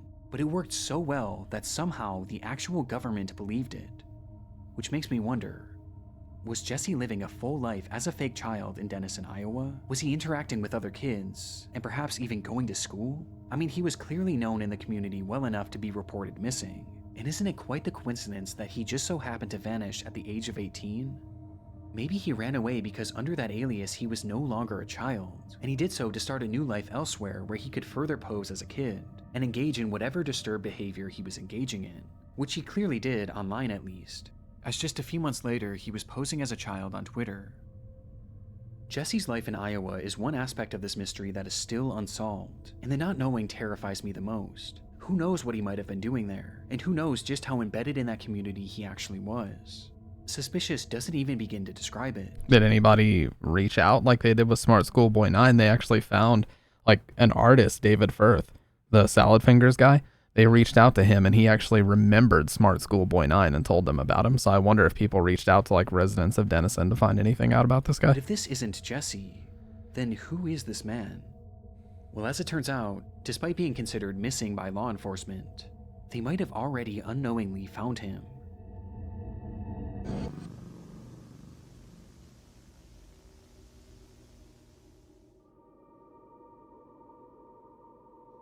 On June 12, 2018, police would enter a home in Round Rock, Texas, where inside they would find and arrest its owner, Pedro Namajapal. Well, that's A him. man who they had caught sharing CP to Instagram. Wow. It was the same unique last name. Wow, and that I'm so shocked that this guy was involved in illegal activity like that. I'm so shocked. I didn't see any of the warning signs. How could this happen? Same adult face, with Pedro even being part of Jesse's aliases in the past.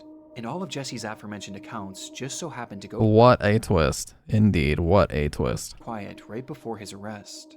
Meaning in all likelihood, 18-year-old Jesse Namajapal was actually Pedro Namajapal, 40, a 38-year-old man. 38, I was only 4 And years all the off. while he was missing and posting these disturbed videos, he was also collecting and trading CP behind the scenes, and his operation was massive.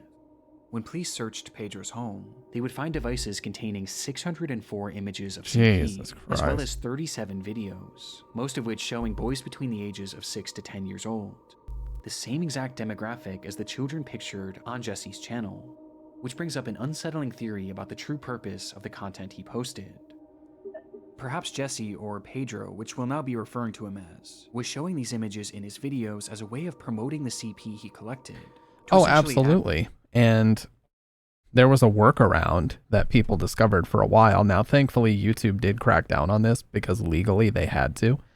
But there was a workaround that people would do. They would upload a video under the flag of YouTube Kids, and it would start out with like Spider-Man or, you know, superheroes doing some random kid-friendly shit. And then it would cut to like really graphic shit, violence, whatever it happened to be. And people were getting away with that and like traumatizing kids for a while. And then YouTube had to crack down on it. And now if you flag a video as YouTube Kids, they have like 1,000,001 checks. Like people manually review the shit now. They don't just let the bots review it. Like they have to manually review the shit before it goes up. So it's like a nightmare to get a video up there now, which is good. It should be. It's fucking crazy what people try to get away with, man. advertise the content he had without raising too much suspicion, with it being possible that the boys pictured in his videos were the same ones that he had illicit material of, And maybe the positions he showed himself in were indicators of what might have been shown in that material. And when someone wanted to obtain the media, the trades would then be funneled through his Instagram, where he would eventually be caught, as he shared many screenshots from that very same Instagram account within his videos, which clearly displayed his username. It's also possible that Okay, Jesse I'm not gonna make any comment about this shirt, but that is very, very bizarre. If you know, you know. within his videos, which clearly displayed his username. It's also possible that Jesse himself was pretending to be a child on these accounts in order to obtain this media directly from other children. It's a horrific possibility, but one that hasn't fully been proven, as to this day we don't have a definitive answer on why he was making these videos, and why he was posing as a minor online. But I think it's fair to say that it was likely to more easily obtain CP, and to trick kids into sending it, as well as to collect and share it with other predators. And it brings me back to the question, what was Pedro doing in Iowa? How close did he actually get to the children there? I think he's on the Again, run. something that we just or he don't was. know. In fact, we haven't even received an official update on Jesse's missing persons case, which is bizarrely still active on NamUs to this day, and was only recently removed from the Iowa State website, as it seems that for years they never put the pieces together that Jesse was actually Pedro. So to this day, the people that Pedro knew in Iowa might still believe that he was Jesse, and might still believe that he's missing. There's so much gray area with this missing persons case, but recently we were given some potential clarification by a fellow YouTuber, The Internet Investigator, who did a fantastic deep dive into this topic. And in her video, she explains that she got into contact with an anonymous source who had spoken with the Denison police about Jesse's case. Okay. It was explained that officers were actually in the midst of investigating Jesse, or Pedro, when he disappeared, as they suspected that he had been collecting CP. So he was And on they the run. supposedly went so far as to even interview him, before having to let him walk due to a lack of evidence, to which almost immediately after, he disappeared, leaving behind literally everything he owned. Despite the timeline being suspicious, according to the source, Jesse had left in such an abrupt manner that the police officers genuinely believed that he had been killed, perhaps by someone who found out about his online perversions, and they never realized that the man they were looking for technically never even existed. We know now that this clearly isn't the case. In reality, Jesse likely took off for Texas, knowing law enforcement was on his trail, assumed a new identity there, and continued making these unexplained videos and continued trading CP. And while some of this explanation still leaves me with questions, this seems to be the only clarification we're going to get in regards to the missing persons report. But the most important thing was that Jesse was behind bars, with his charges leaving him eligible for up to 10 years in prison, though his official sentencing Only? was never included in any of the articles. Despite this, it felt as though Pedro's predatory ways were now finally over, at least for the indefinite future, as even upon his release, he was set to be a registered sex offender for life, and would most likely have his internet closely monitored. But strangely, this isn't where our story ends. Did he get out and isn't registered, or what?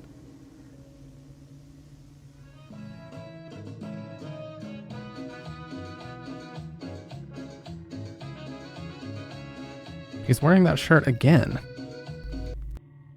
The clips began appearing on a YouTube channel called Puxito Chingon, and showed what was clearly Pedro dancing and singing, as if Why is he nothing always wearing that fucking pizza shirt? That is so bizarre. had ever happened.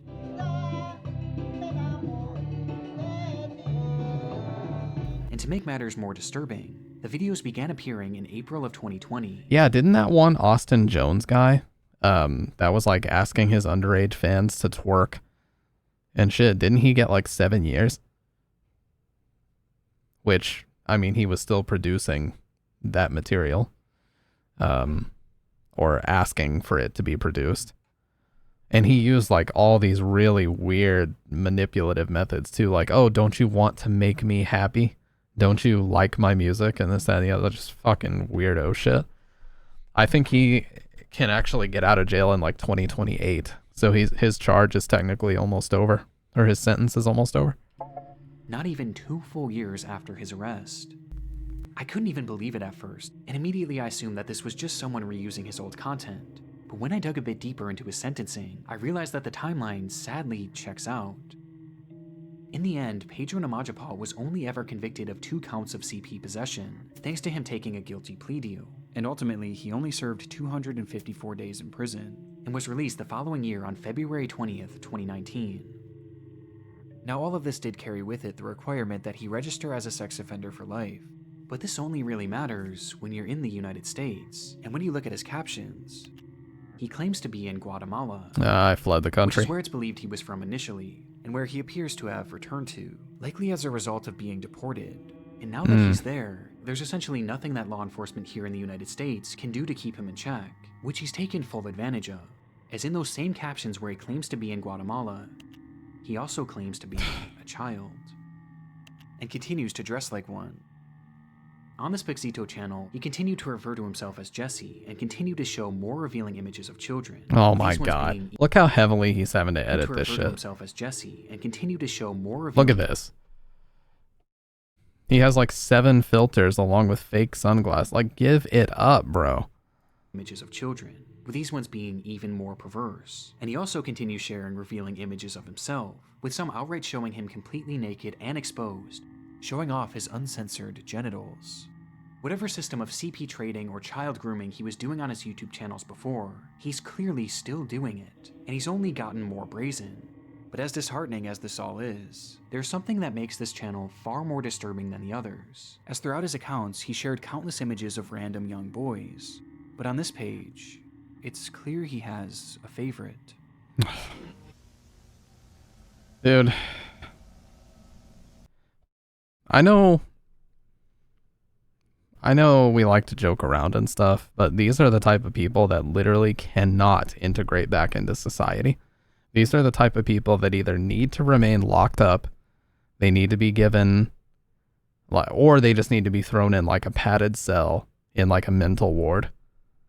Like they simply cannot reintegrate into society. They will reoffend. They cannot do it. They don't know how to be normal because they've spent their entire life being fucked up and, I don't know, porn addicted or whatever else it happens to be.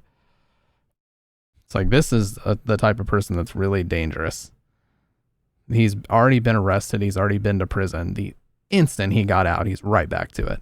Well, clearly he didn't learn his fucking lesson. It didn't work as a deterrent. So what are we supposed to do with people like this? You know?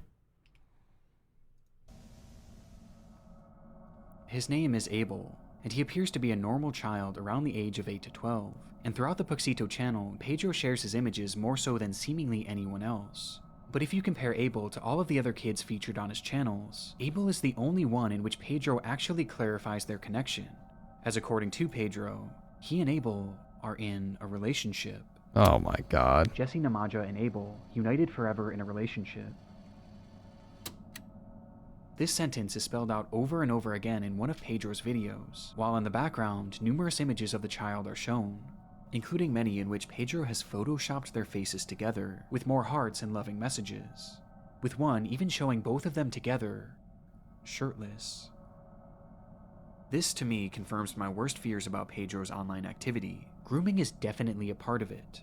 In fact, he even shares a screenshot from an— Yes, this is the new Nick Crowley video. What's up, TK? TK, I'm sorry. I'm not sure if you're in the Discord, but I just got over a crazy illness that had me completely fucking just virtually bedridden for like 5-6 days. So that's why I took an unexpected 7 days off. I didn't intend to. Instagram account that he created after his arrest, which shows a story of his face along with text saying, Jesse Namaja, I am 16 years old. He's pushing Putting 40 the pieces now. together, it seems that Jesse used this Instagram account to lie No, about no, his you're age good, and you're get good. into I was just contact saying. with this child, to which, according to his own words, the two then formed a quote-unquote relationship. It's a horrifying revelation, and one that I tried to explore further by looking into who this child actually was. Siempre is always, by the way. So he's saying always in a relationship. But I found absolutely nothing. The name Abel is almost certainly an alias given to him by Pedro, as I could find no trace of this child anywhere online, with one exception. As when I searched his name here on YouTube, I made a highly disturbing discovery.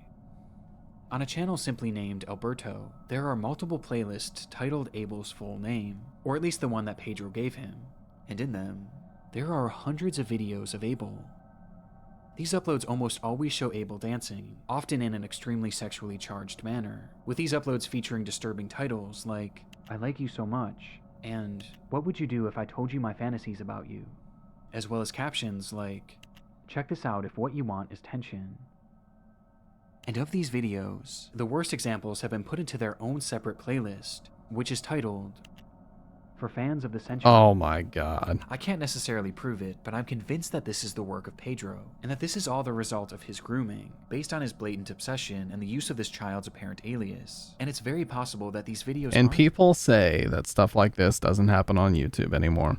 No, it's because channels like this fly under the radar, and the only people looking for it are these types. That's why, because they're not going to report it. They're looking for the shit. Yeah, seriously, fucking just Ultra One this dumbass. Yeah, full stop punctuation type shit. just a result of his grooming, but this could very well be a glimpse into Pedro's CP trade. I mean, the way that the clips are sectioned off into that playlist, and the way that the captions are worded, it really sounds like he's promoting this, and promoting this as illicit material. And it's obvious that there was an outside interest, as these playlists have a combined 10,000 views.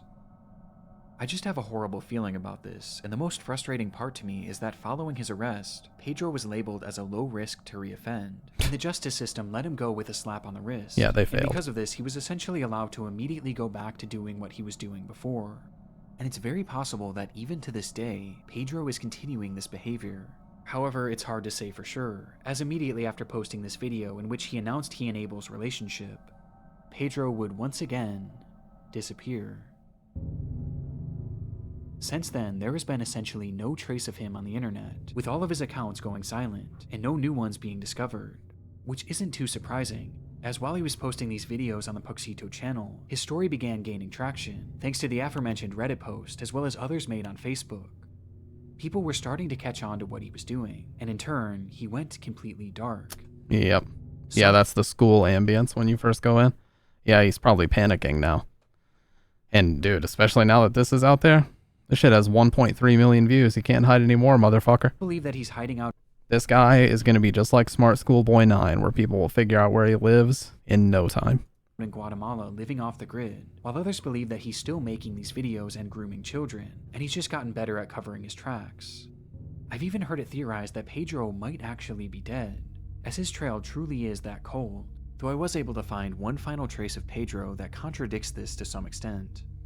According to court documents, Pedro had actually been arrested yet again around 2023, as despite being deported years prior, it appears as though he had somehow managed to re-enter the country before being subsequently caught, arrested, and sentenced for illegal re-entry following removal. However, these charges appear to have been dropped after a legal appeal made by Pedro and his lawyer. And what happened to Pedro from here is a complete mystery, taking us right back to the question that started it all. Where is this man?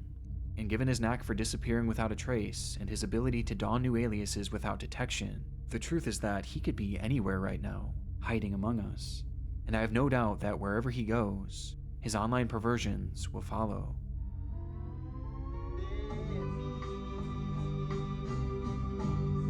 Yeah, let's see what people are saying. I've never went from hope he's okay and safe to damn he's still alive so fast. True. Absolutely true. Parents, please don't post your children online, and please advise them not to post themselves. Isn't it funny how we're back here now? This is the type of shit that my parents used to say to me. They used to say, never post your picture. You know, if you're gonna make like a MySpace profile, just make it a photo of something else. Never post your picture. They just said never be on there, period. And we kind of went into this weird complacency era where it's like, oh, everybody's information is out there. Who cares? Like, you know, everybody knows each other now. We can all see the photos. It's not like, now I will say in the 90s, it was a little bit scarier because you didn't know who the fuck you were talking to back then. All you had was a screen name. You could have been talking to 5 individual people that were all the same person.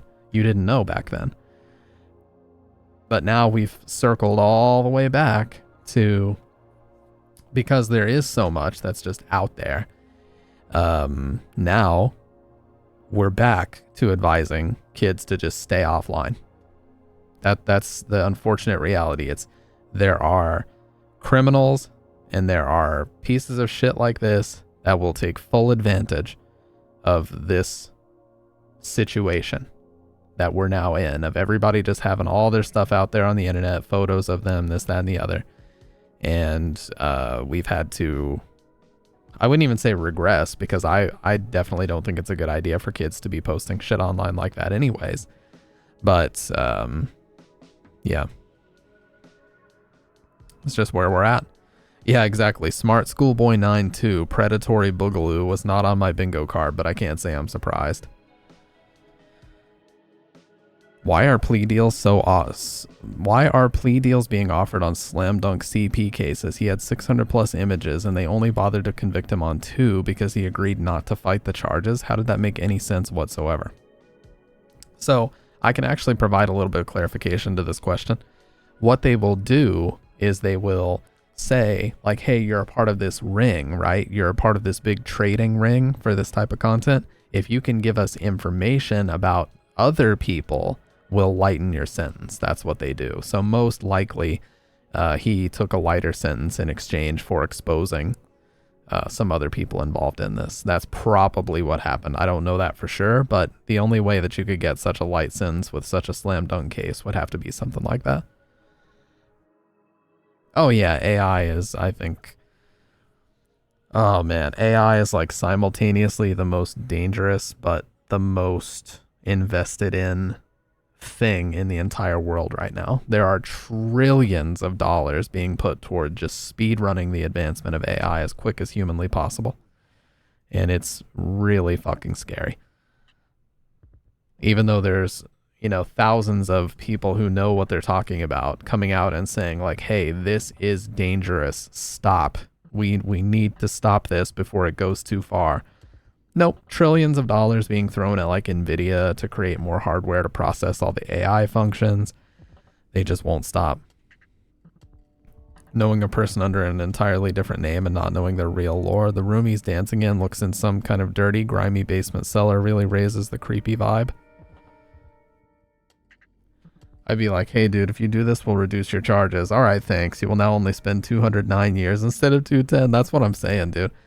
Tell him you'll lighten the charges. He reads you. He fucking sings like a canary. He tells you everything. And then you're like, okay, you're only getting 72 years instead of 73. We're doing you a favor here, buddy.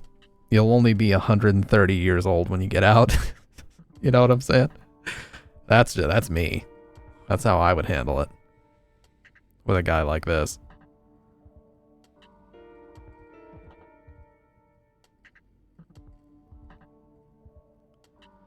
I would like to point out that his nickname Adexi comes from the duo of Spanish singers called Adexi and Now. I don't know why I said singers. They were popular here in Spain back in the day. It's also important to add that Adexi and Now were straight up kids when they blew up and every other Spanish girl loved them, kind of a Justin Bieber 2010 situation.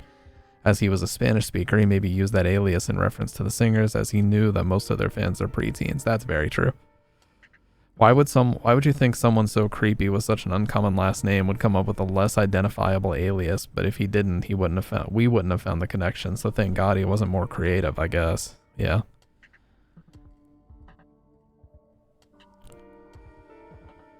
Oh man. So he basically snitched on his bros. Maybe. We don't know that for sure, but that for my part of it, that's the only reason that I could rationalize why he would get such a light sentence for such a slam dunk case, you know. There are some cases where they require a little bit of investigation. Well, we don't know for sure if this is the guy, but we're very, very sure that it is, and we're just, you know, hammering out the details. We are reaching out to some potential witnesses or, you know, confidants of this person to try to find out if they're our guy. And then there's cases like this where it's like he owned the devices which had the content stored on them. It can be no one else. And then he only gets 2 years. Like what? Oh, and also remember he got deported. So maybe that was part of it too. Maybe he took 2 years and getting deported at the end of his sentence. Maybe that was like part of the sentencing. It's possible. It could have been. I don't know, man. I really don't know. They made him our problem. Yeah, it's like Guatemala has to deal with this fucking freak now. I feel bad for the citizens of Guatemala that have to deal with this. But, like I said, this video's out here now, and the Smart Schoolboy 9 video, when it went up, within like a couple days, people found out where he lived and were like throwing bricks at his house. So, we basically have the combined efforts of at least 1 million people that have watched this video now, trying to find this guy. So my guess is he will be found, and he'll be found very quickly. And he can't run or mark himself missing this time. So, at the very least, hopefully some actual justice may come of this, and he may land back in jail, or, you know, I believe in karma. That's all I'll say.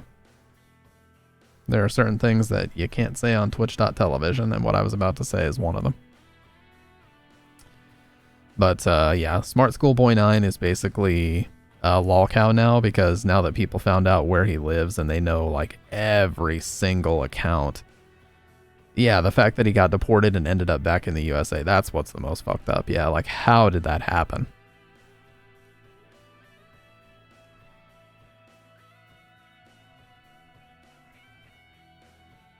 Oh yeah, you were talking about the red uncle thing? Is that what you were gonna say?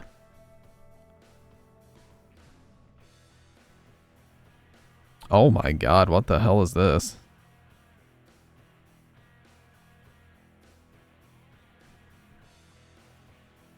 Oh yeah, we watched this already.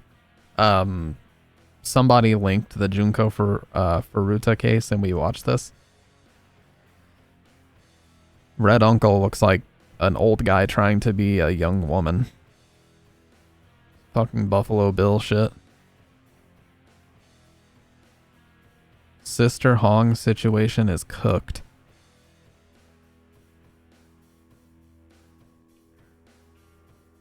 Sister Hong or Red Uncle. What the hell is this editing? So I'm pretty sure at Okay. this moment, every single citizen within the eastern side of the hemisphere with a functioning cerebral cortex have at least heard of the tale of a middle-aged man who allegedly disguised himself as a woman and in the I have not. process managed to trick thousands of straight men into consensual intimacy, while secretly recording and distributing those moments for profit without their knowledge. I mean, the situation has honestly grown so out of hand domestically that you can't even scroll your FYP anymore without finding either somebody you know in the victims list, or if not that, it's the sheer amount I don't know about this one, man. This might be a little much for Twitch. I get the gist of it, and I see the photos, so I think I can put 2 and 2 together, but yeah, I don't know. I don't really know if this counts as nightmare fuel. It's just fucking bizarre. But yeah, we watched the Junko Furuta one. I'm pretty sure that VOD is on my stream channel. It might actually be one of the ones that was on the primary YouTube channel as well. That one had me a little fucked up for a few days too, so I forget who linked it, but someone said that it did the same thing to them. I'm like, yeah, yeah. That guy was the definition of soy. I don't know anything about the guy that made that video. He just was explaining the Red Uncle lore or whatever that was. Steve Urkel could beat the shit out of him. I mean, true. Oh, the Guatemalan guy. Yeah. That guy was the definition of soy. Fucking 40 years old, throwing on 80 filters, trying to act like he's younger. What a freak, dude. What a freak. What you got, Dr. Red? We bought a clone off the dark web. What is this clickbait? all you need is a Oh, I've seen this channel before. It's so fake, dude. This is like the fakest channel ever, but they get a ton of views. Ever heard of Meat Sleep? I feel like I have.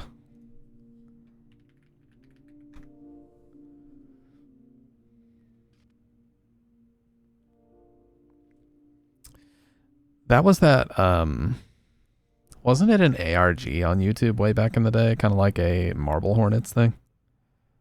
Let me look it up.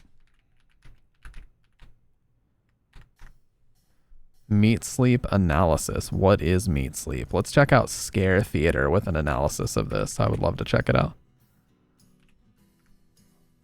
I think ARGs are fascinating. ARGs are fascinating. It's just that most of them are absolute dog shit and trying way too hard to be creepy. There's a fine line, and when you cross that line, it's like, I'm no longer experiencing what is meant to be experienced by this ARG.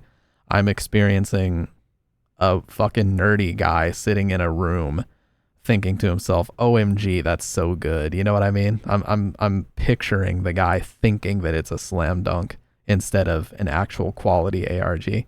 So there's a fine line, and when you cross it and you try too hard, it's dog shit.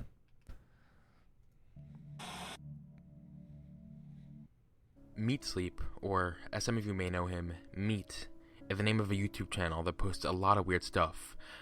Because of the mystery of this whole channel, it is obviously... Oh, is this like a Saw theme song remix on piano? It's kind of nice. ...gotten some people's attention. No one's really sure what the intent was behind this channel, but there are definitely a few theories. Some people think it's simply an art project, and some people think there's some hidden message trying to be conveyed through all of this, and some people just think it's an alternate reality game, which is personally what I think. It is. Nonetheless, it's very interesting and has a lot to explore. I'll first begin with a quick rundown of what has been posted so far.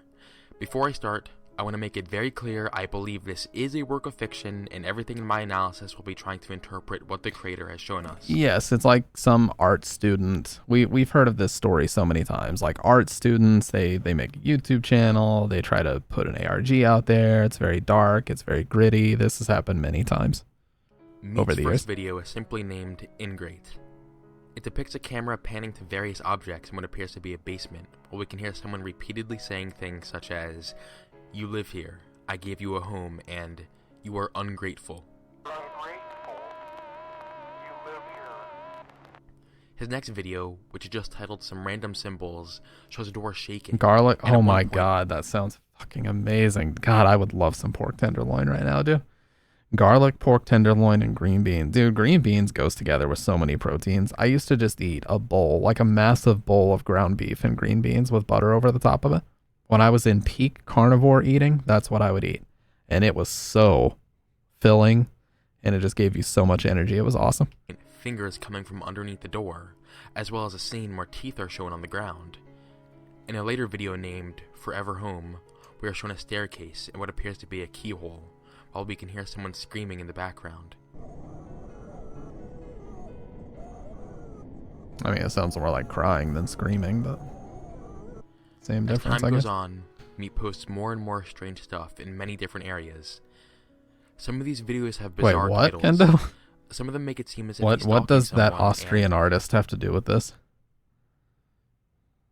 Some don't really make any sense at all. But that's pretty much the gist of the series. I should also note that Meat actually did post a few videos that he later ended up removing. The Clockwork of Madness made a video in which he shortly addresses the deleted videos. Yeah, he's referring to, you know, the guy whose last name starts with an H.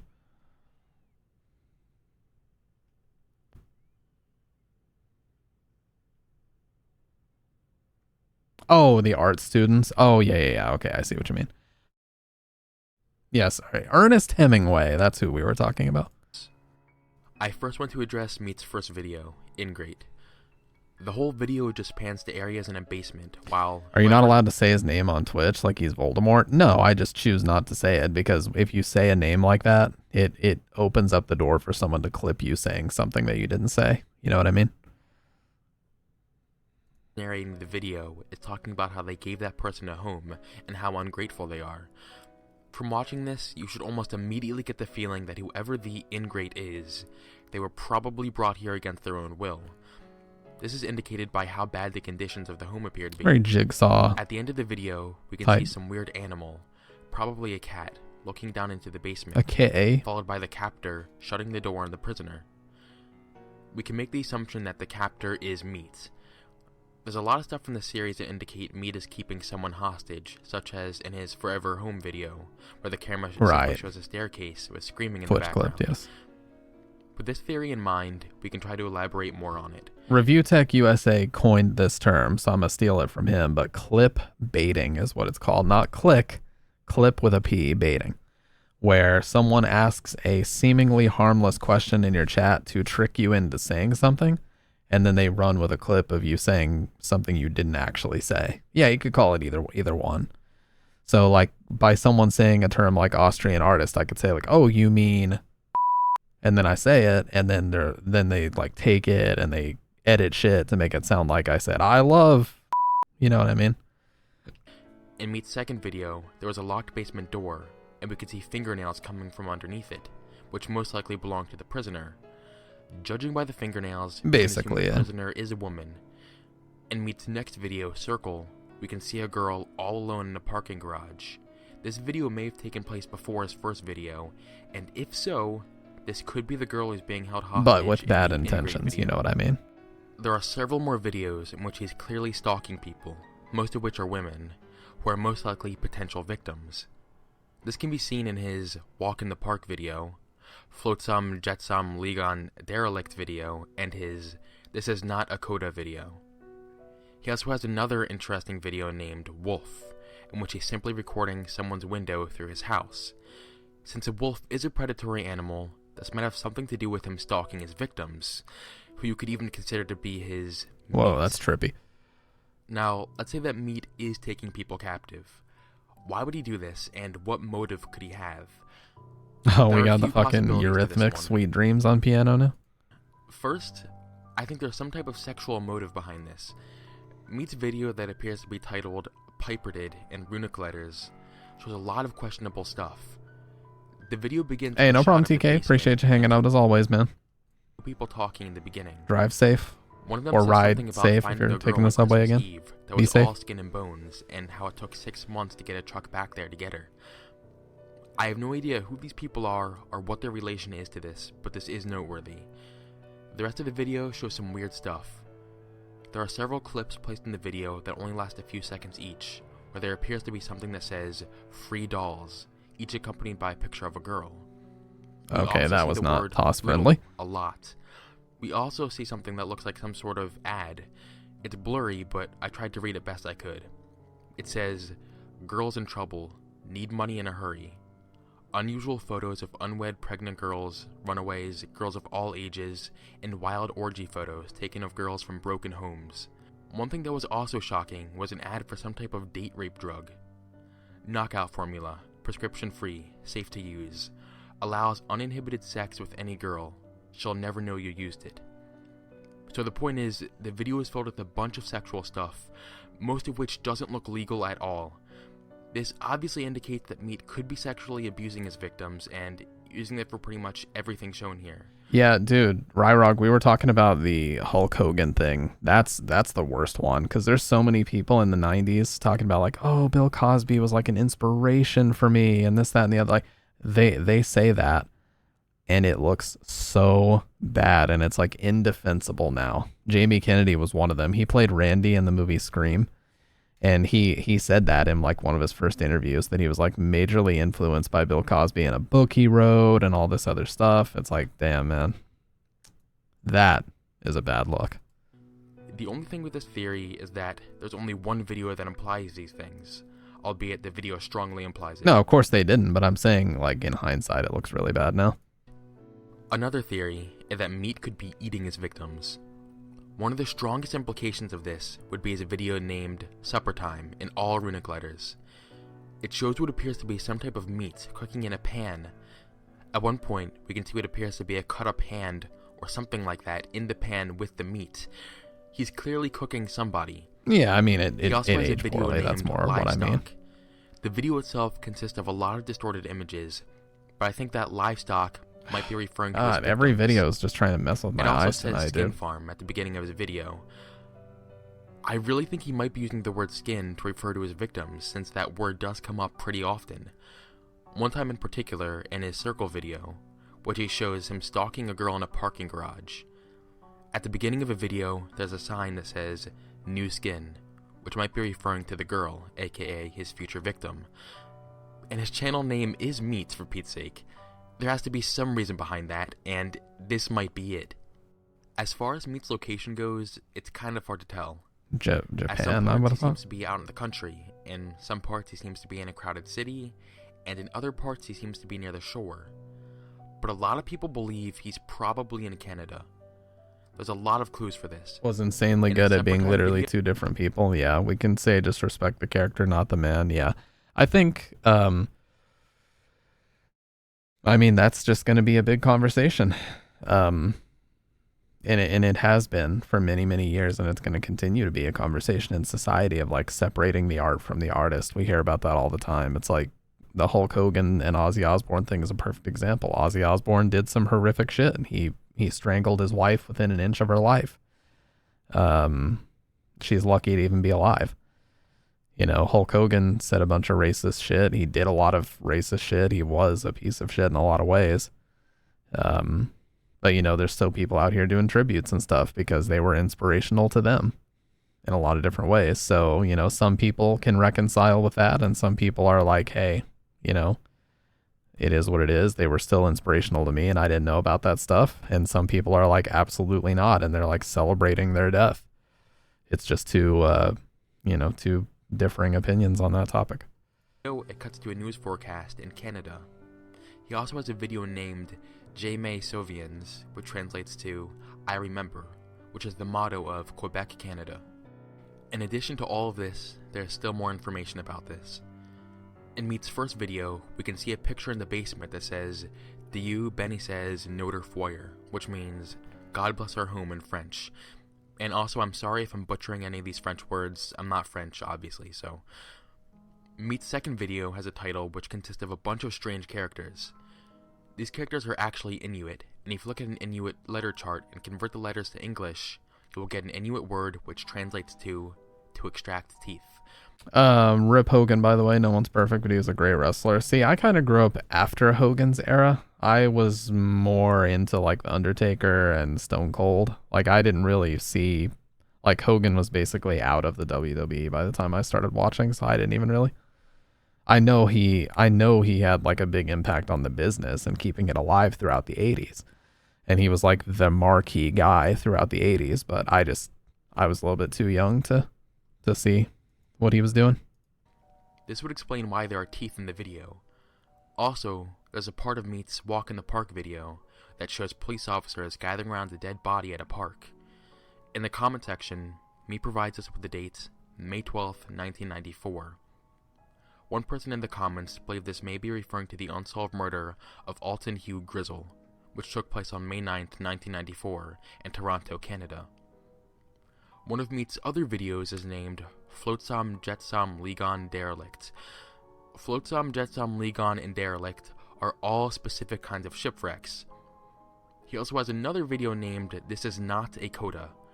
A coda is a musical term which describes... Yeah, I think, you know, that's another topic. It's like there are certain things that are not really redeemable. Somebody can make a lot of mistakes, and, you know, they can try to atone for that, and they can try to do better, and they can try to change. But the reality is, like, that's going to be a part of their legacy, whether they want it to be or not. Because if you do the shit, you have to be prepared to face the consequences that comes along with doing that shit. You know? Obviously, there's different degrees of severity that come along with that. You know, saying racist things is probably not going to equate to like murder for some people.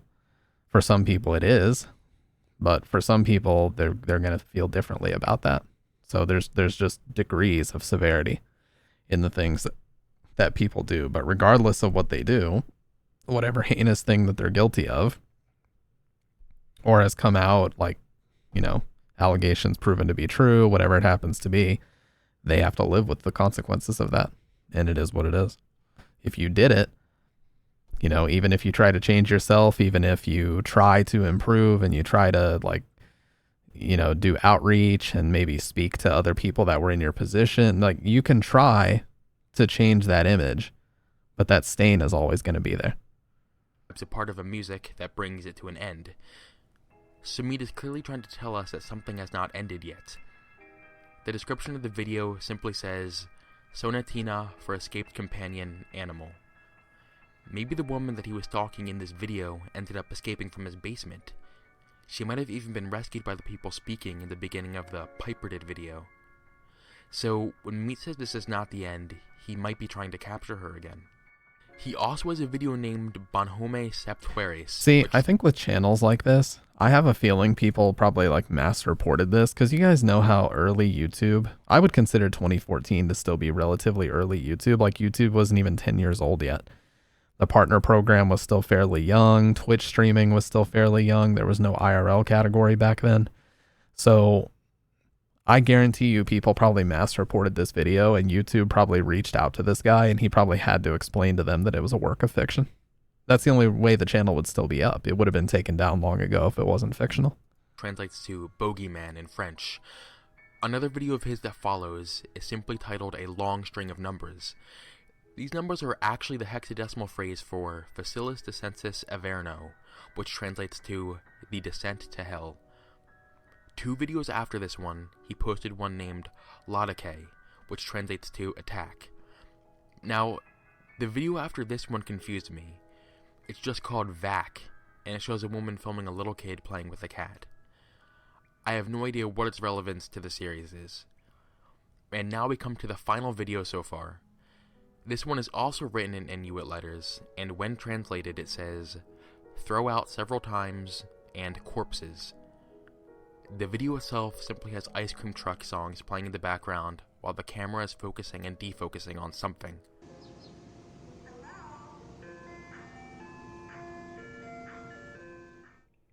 There are also a few recurring things in this. One main thing is the phrase "new skin." It appears in his livestock video and his circle video. Also, if you run his render video through a spectrogram, there will actually be a part of the video that spells out Soonkin, an anagram for new skin. Oh, that's crazy, actually. The Soonkim anagram also appears in the Laudake video. That's pretty much everything I have to say about the series. It seems very interesting and I'll definitely be keeping my eye on it. I pretty much wanted to lay out all the information that I have gathered about this to help people who are new to Meat Sleep catch up. Like I said before, I'm fairly confident this is just an alternate reality game, but I'm pretty desperate to see it solved, so hopefully this video brings some attention to it. Yeah, it is. It has to be an ARG. What's up, Dude Core? It has to be an ARG. There's no other explanation. Yeah, we were actually kind of into a kind of deep conversation, Dude Core. Do you have any opinion about the whole Hulk Hogan, Ozzy Osbourne stuff? Where's the fuel? We were just watching it. We've watched like 4 videos so far. But, you know, that topic kind of came up because it's it's a big topic right now. Well, we were talking more about like, you know, how people are treating the situation. Like some people are basically celebrating the fact that Hulk Hogan died because he was racist and this, that, and the other. But I was saying like, I'm not saying it's hypocrisy, but I was saying it's bizarre how people are treating Hulk Hogan like he was the devil. But Ozzy Osbourne, who strangled his wife within like an inch of her life, and she is lucky to even be alive now, they're treating him like he's a saint. You know what I mean? It's just weird. The dynamic is very bizarre.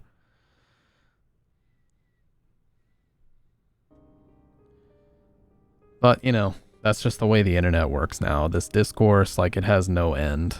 When's the next watch party? Why don't we do a watch party this weekend, guys? Let's fucking do a watch party this weekend. I haven't done one in forever. I really enjoy doing that because we can talk in the Discord without it having to be like me talking and then you guys just chatting. Legacy overrides your crimes.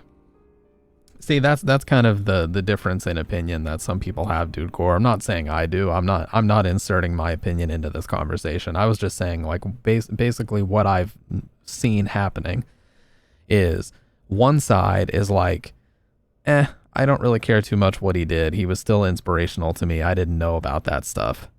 And he was a positive influence on my life. And then the other side is like, no, because he did those things, he cannot be a positive influence in anybody's life and deserved it. So it's just a very polarizing issue. Very, very polarizing. And people get so angry and worked up about this. And that's why it's one of those things where like the only way to win is to not play the game. You know, just don't get into those conversations. Don't let yourself get dragged into it. There's no correct answer. There's no right way to be. It's just the only thing waiting for you is arguments. And yeah, Even if you say what you believe is right, someone else will contort your words or twist your words or make it seem like you were making a point you weren't making, and then the only thing you have waiting for you is like the desperate need to defend yourself from people that are misrepresenting your opinion. Yeah, it's like I don't even really know the extent of what he did. I really don't. I know there was like leaked audio in 2006 or something like that of him saying the N-word a whole bunch on like a phone call or something like that. Or it was like a hot mic. I forget what it was, but yeah, like he said some super racist stuff about like marrying a basketball player. I don't even remember exactly what all it was, but yeah, that was the main thing I remembered.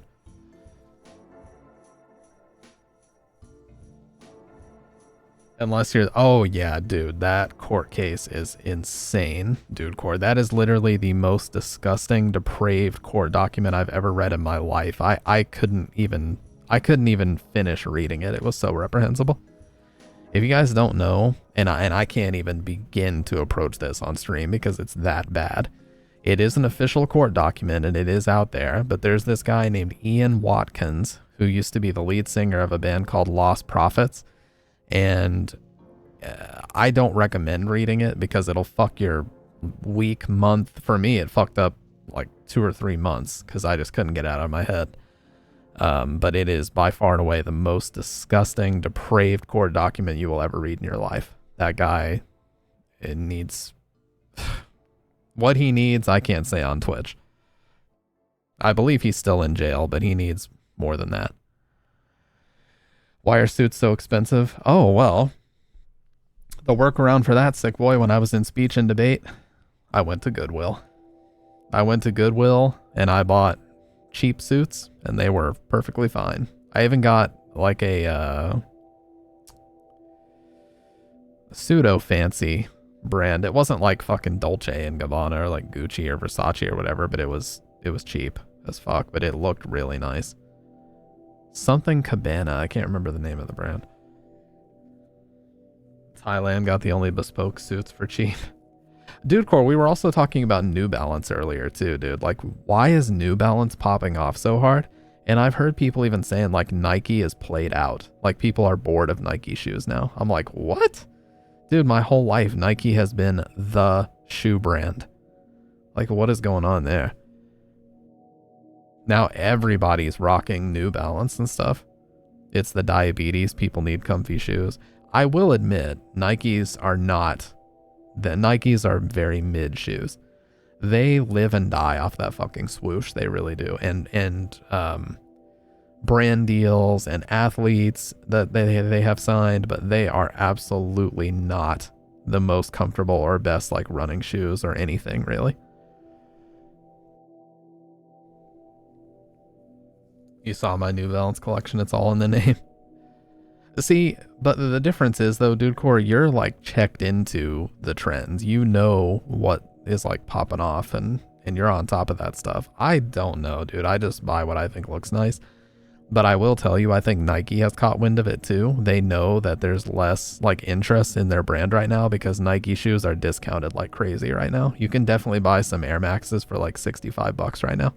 And normally they're like 120. So they know that like interest is waning in their brand right now. I think Jordan is keeping them afloat, like the Jordan subsidiary of Nike, but Nike shoes, like just straight up Air Maxes, you know, any form of those, they're running shoes, they are not doing very well. Oh, I've heard of those. Yeah, you're not going to tell me to sock on these. No. No. You're not going to get me to say that. New Balance 990 V3s.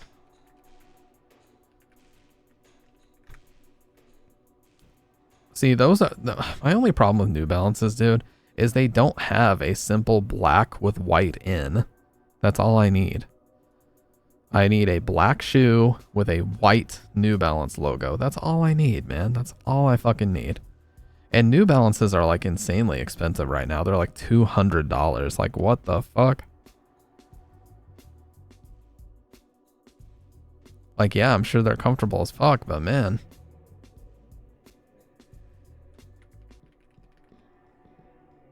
killing me out here. Black New Balance 990. See, like they just don't fucking look good. I'm sorry. I'm vain like that a little bit, where I need my shoes to look nice, dude. And I don't find any New Balance like shoe that I've seen to look that nice. I just don't, really. I'm sure there are some out there that would appeal to me, but the ones I'm seeing just don't.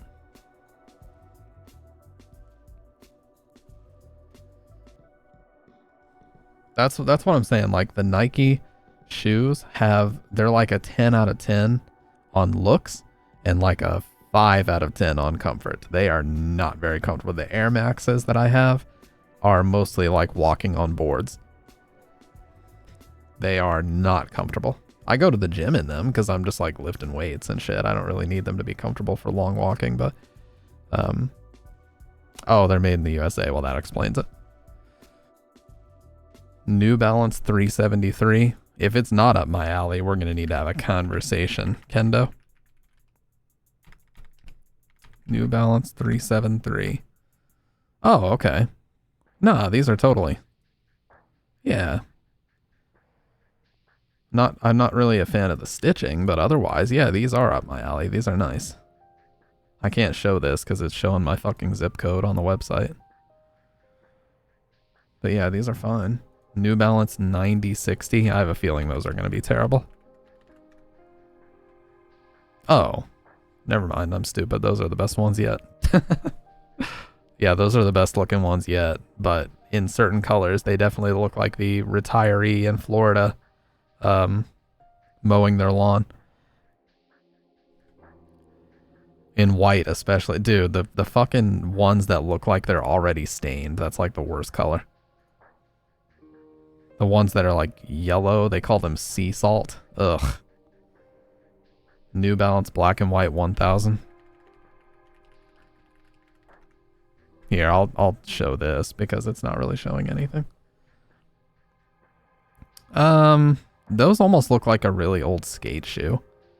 Fight Club. The first rule is you don't talk about it. Shh, quiet. Nobody say anything.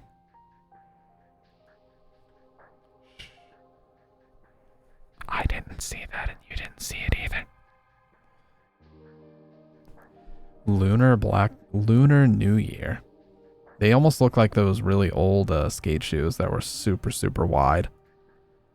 I don't know, man. I don't fuck with New Balance. Gotta pair it with a thick, yeah, you gotta get like the fucking ankle socks, you know, or the knee-high socks with the white New Balances that are just grass stained to fuck. Like, look at this shit. What were they thinking with this sea salt color, dude? It legit just looks grass stained.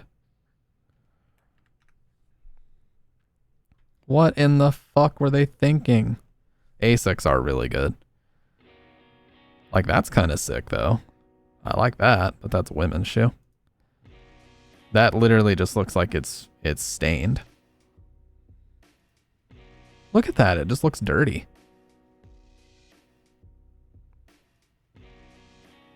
Like, that's not even good. You can't save it. These look like dirty shoes on eBay.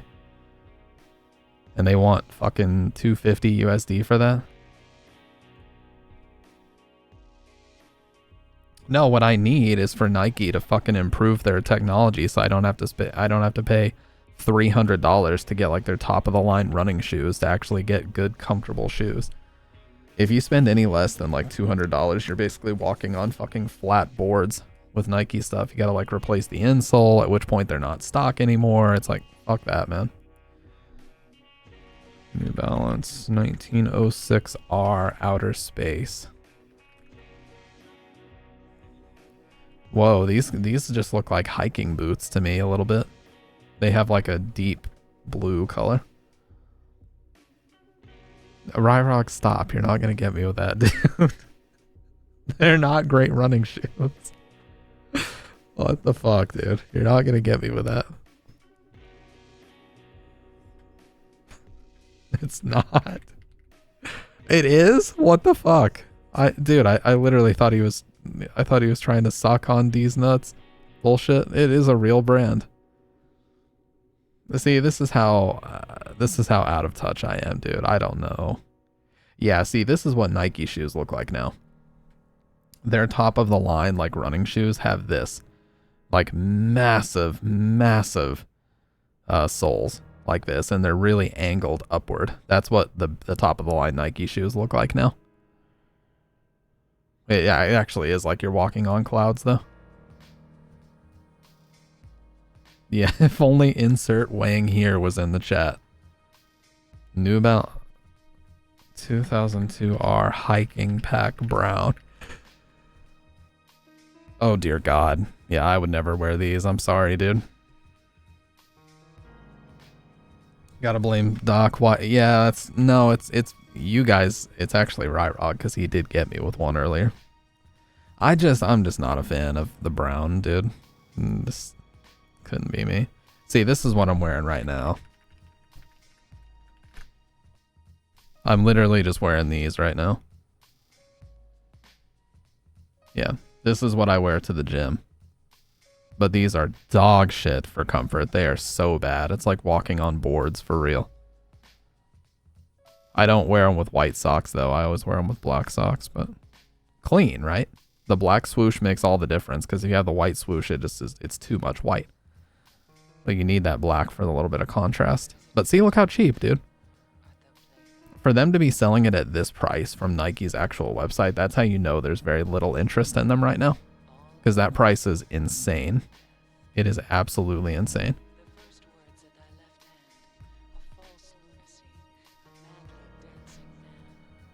I also wear these in black. Yeah, I have these as well. At $35? No way. That has to be like a little kid size or something. There's no way they have these for $36. But yeah, I have 2 pairs of these and that's all I wear to the gym. Converse Trek boots.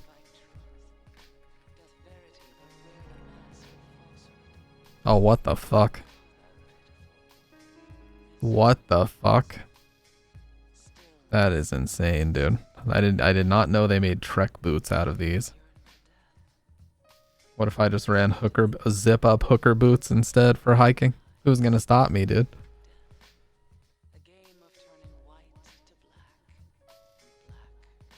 Nah, man. See, I keep it simple with my shoes. I either like white shoes with a black logo or black shoes with a white logo. White shoes with black pants is like a eternally goated combo. They really are. If you got white shoes with black pants, especially if you wear like slim fit pants, like joggers like I do to the gym, that is a goated combo. It's just classic, looks classy as hell, it's clean. You know, it makes me feel like the main character walking in the gym, you know what I'm saying? White shoes and khaki colored pants, that's where I'm going. That's also a solid combo, yes. When I used to work at Walmart and we were forced to wear khakis, I would wear khakis with similar white Air Maxes with a black swoosh, and it looked really good. I'm not gonna lie. I was definitely feeling a little confident going in there, you know what I'm saying? You know, feeling myself a little bit, as they say.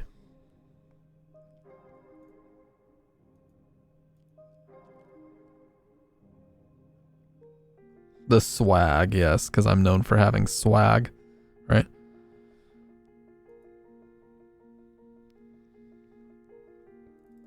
Oh yeah, isn't Night of the Consumers getting like a full release very soon?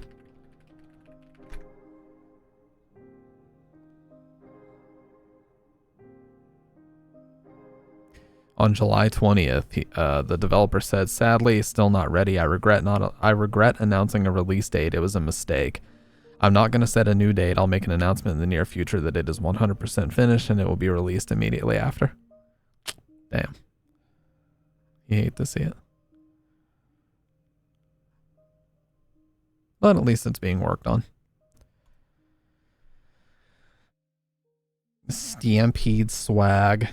If there's one thing I'm known for, it's swag, you know what I'm saying? Oh god.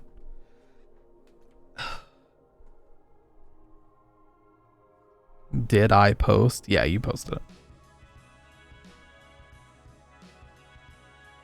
Swag PG. Oh my god. See, I actually lived through the swag era of like 2010 and 2011 when that fucking god-awful electro duo LMFAO was popping off and made the term swag. This is my pretty boy swag. Yes, I lived through that song coming out too. And then I turn my swag on. Also by Soulja Boy. Yeah, the XXs. I never had XXs in my name, thankfully. I never needed them, but I did have a hyphen for a while. My original tag was made on PlayStation 3. And it looked like this. That was my original tag on PlayStation 3. So I've shortened it to a much easier to digest username these days. No, it wasn't bad, but I just wanted to shorten it because it was a little too complicated. Like if I were to ever make a new account anywhere, I would just call it the Stampede_G. I think that flows nicely too, but Stampede G is like the ultimate simplified version. And plus, like I said, like in virtually every community I'm in on the internet now, everyone, they either call me Stamp or Stampy. So it's just a name that I identify with at this point. I'll never change it. I'll be fucking 40 years old and I'll still be Stampede on the internet. Like that name is just never changing at this point.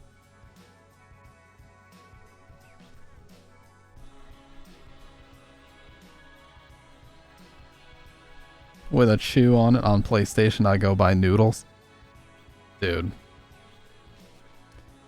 There's a ramen place where I live, speaking of noodles, and it absolutely goes insane. I got some tonkatsu from there the other day with like 3 massive pieces of chashu, pork belly, bean sprouts, spinach, firm noodles, rich because they let you select like the richness of the broth. I got rich, which is like the thickest, fattiest broth. God, it was dude, I just thinking about it right now is like making my mouth water. I can't do this right now. You guys have done this. Clearly, you got me on the topic. And now I want more like good ass ramen. Never forget the absolutely, you cannot do it. My other favorite type is shoyu, soy sauce ramen. That is fucking amazing. Always.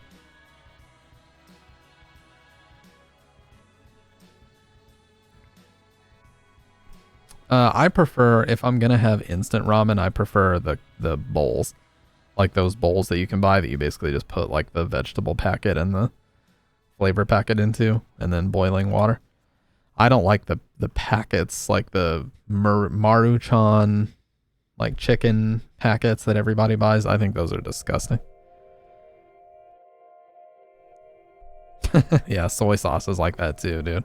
Ultra salty, but it just like makes every single thing you eat taste way better.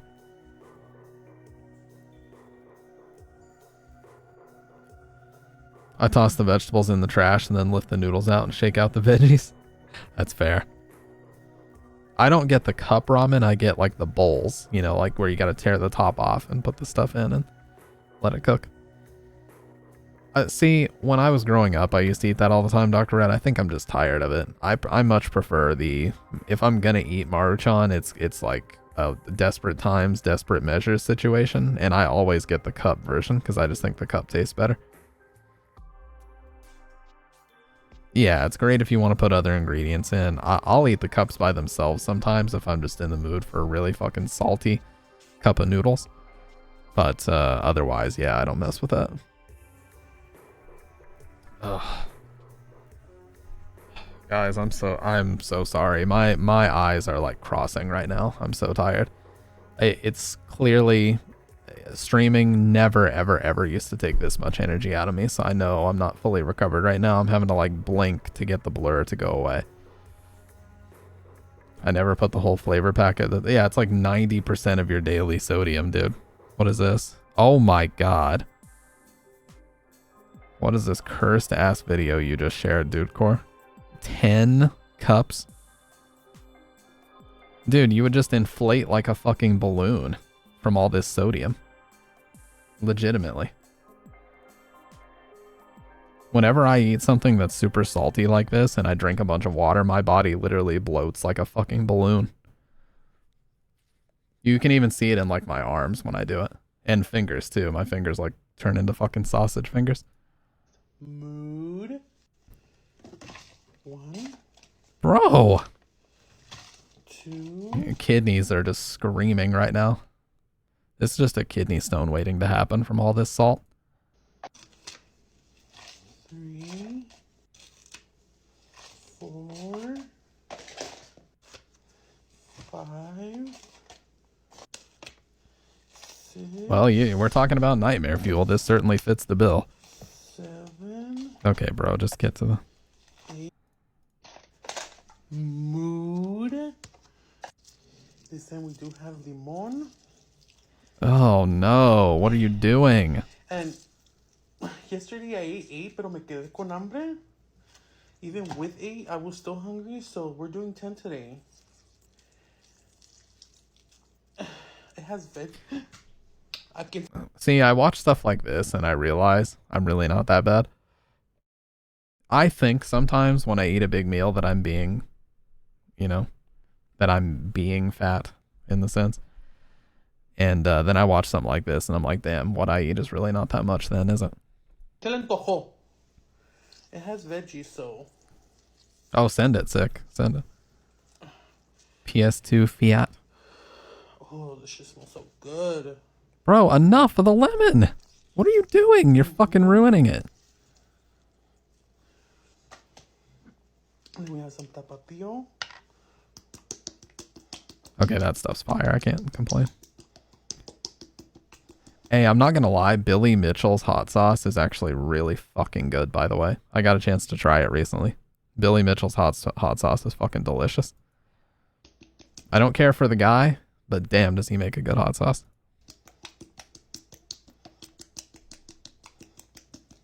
I'm just fascinated by this. I can't look away. It's a disaster waiting to happen, but I can't look away. He's like out of breath just making the food. So good. He's out of breath stirring the noodles. Listen, how heavy he's breathing. If you want to see me eat 10 maruchanas, go on to the next video. Mood. I will not be doing that. I'm going to decline that offer. I am going to decline that offer, sir. I'm going to say no. Little chocolate. I will not do it. Unfortunately, Ryrog, you can't, because the last time somebody linked me like 30 seconds or so of a movie or a TV show, Twitch sent me a message that I promoted copyrighted material, and they forced me to unpublish my VODs. It was a show called Mr. Robot. This is what I'm eating for breakfast. Is a little. A whole... Again, dude, I see stuff like this and it makes me realize that I don't eat nearly as much as I think I do. My guiltiest day that I've like ever had was probably around 3,000 calories. This in its entirety is probably 3,000 to 5,000. Chocolate cake. I honestly just want a sliver of this today. Like that's a sliver. Perfect. Bro, that's like a quarter of the cake. What are you talking about, a sliver? And she just grabs it? Who does this? Yeah, who allowed this? The dopamine in her eyes. Jesus. Oh my God. If you thought it couldn't get any worse. She has ice in the milk? What is that? Okay, I lied. I want a little bit more. Just this side. And it's really fucking sad to see this. It is, because like she probably gets a ton of views, as I saw. Yeah, look at this. So it's a vicious cycle where she's doing this shit, getting a ton of views for it, calling it a mukbang, when really it's just indulging in like every craving imaginable. It's like, if she doesn't already have diabetes, it is fast approaching doing stuff like this. And everybody, of course, in the comments is probably encouraging it, or even if they're not, she's making a lot of money off the video, so she doesn't care. It's very, I mean, hey, it's her life. She can do what she wants, but to me, it's very concerning. Dude, I would just be sick all day eating this shit for breakfast. Yeah, you know what, Ryrog? You don't have much to worry about when you see stuff like this. Okay, that's a disturbing pause frame. I'm sorry. So good. Why is she slurping the cake? What the fuck was that? Did I hear that right?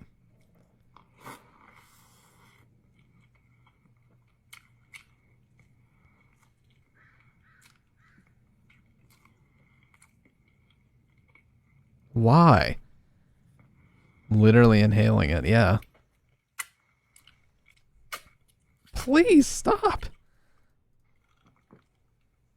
Is that actually milk? Why does it have ice in it? Who puts ice in milk? See you next time.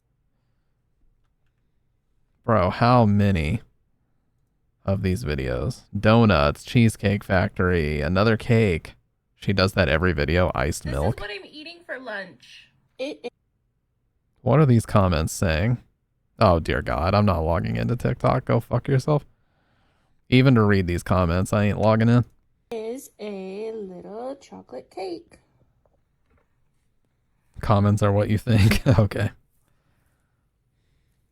A little chocolate cake.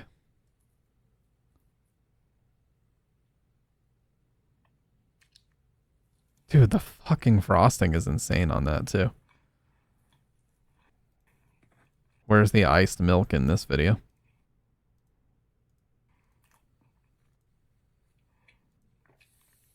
Oh, it's just water this time. The comments are probably bullying, but the fat Franklin she's getting probably cancels it out. True. That's what I'm saying about how, like, dangerous this is, man. It's just like Nick Ocado, because even if Nick Ocado did lose the weight, the fact that he ballooned up to like 350 pounds when he used to be like a perfectly normal weight, like, there are probably certain things about his body that will never recover. Like the amount of stress and wear and tear he put on his organs doing that shit for like 4 or 5 straight years. He may have shaved several years off of his lifespan, and you can't just get that back because you lost weight. It's insane. So even if he spent like 10 months doing the fucking Ozempic shuffle and lost 250 pounds, I don't know how he lost all that weight. Ozempic is the only thing I can think of. I don't know how he did it that fast. But my God. And they just hide it under the guise of like mukbangs. It's like, just because people enjoy watching people eat doesn't mean you have to eat massive quantities of sugary food every single day. Oh, I can read the comments. I just had to scroll down. Me, if calories didn't exist, why do people do this to themselves? Money won't mean anything if your body can't hold up. True. It's Desiree telling some truth there. Views, engagement, and clicks equals money. She uses said money to buy chocolate cakes and stuff her face on camera. It's really that simple. True. I know what this is called with the ED at the end being capitalized. You're honestly an enemy to yourself. Binge eating is a real disorder. You'd be really glad if you sought therapy. No hate, but all that sugar can't be good. Well, yeah, this is just a little bad. Just a little bad. You know what? Hell yeah. Free will. Live your life. Why are we doing this to ourselves? It's clearly purposeful self-sabotage. For some reason, when I start seeing progress in my health journey, I revert back to old habits. I have no idea why. So what? It makes her happy. I love when people say stuff like this. So when she ends up with like some debilitating health condition and is like making TikToks from the hospital, are they going to be saying the same thing? Not saying that's what's going to happen, because I've watched enough My 600 Pound Life to know that people can get much heavier than that.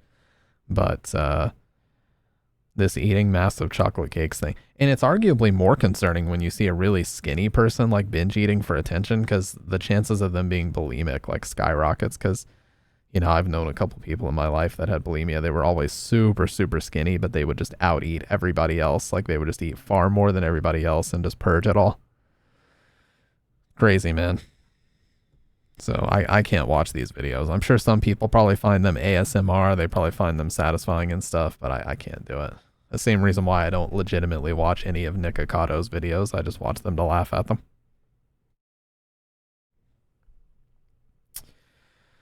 Diabetes indeed. That's really all there is to say about it, man. But, yeah. Like I said, my eyes are getting very blurry from being tired. I clearly don't have 100% of my energy back yet for streaming, but I'll get some rest tonight, and we'll probably restart Silent Hill 3 because it's been so long now. There's like such a divider between the two. So we'll restart Silent Hill 3 from the beginning and do it correctly, okay? But with that being said, I appreciate you, Sick. I appreciate you, Dude Core, Kendo, Ryrog, Dr. Red, everybody for being here tonight. TK. It was an awesome stream, and let me just say really quick, like, I really appreciate that you guys stick around even when I'm not feeling good and I take a long time off from streaming. They always say, like, if you're gone for a week, you might as well be gone for a month, and if you're gone for a month, you might as well be gone for a year. I just appreciate it a lot, you guys. Like, it's tough for me to articulate it when I'm feeling like not 100%, but it means a lot that I can come back after just 7 days of being completely MIA and sick as fuck, and you guys still came in and we had an awesome stream. So just know I appreciate it a lot, all right? And I will reciprocate. I will suffer and play shitty games and jump scare myself into oblivion and give myself the ultimate nightmare fuel. I will do all that shit. Go check out my man YOLO. He's hosting a first to 10 set right now. They might still be happening. I'm not sure, but he's a good friend of mine. Very nice guy, very funny guy, has like a fucking movie trailer voice, and just a really great streamer. So go check him out. I gotta get some rest. I'm old and I'm tired. So I'm gonna get some rest. You guys have a great rest of the night, and I'm gonna break the chains on room 302 in 3, 2, 1. Oh, I'm sorry, Future. I'm sorry, Future. I was literally ready to snap to end the stream. But welcome on in, man. I appreciate everybody that came out tonight. Seriously, this was crazy for like a comeback stream after recovering from some crazy illness. But I gotta do it in 3, 2, 1.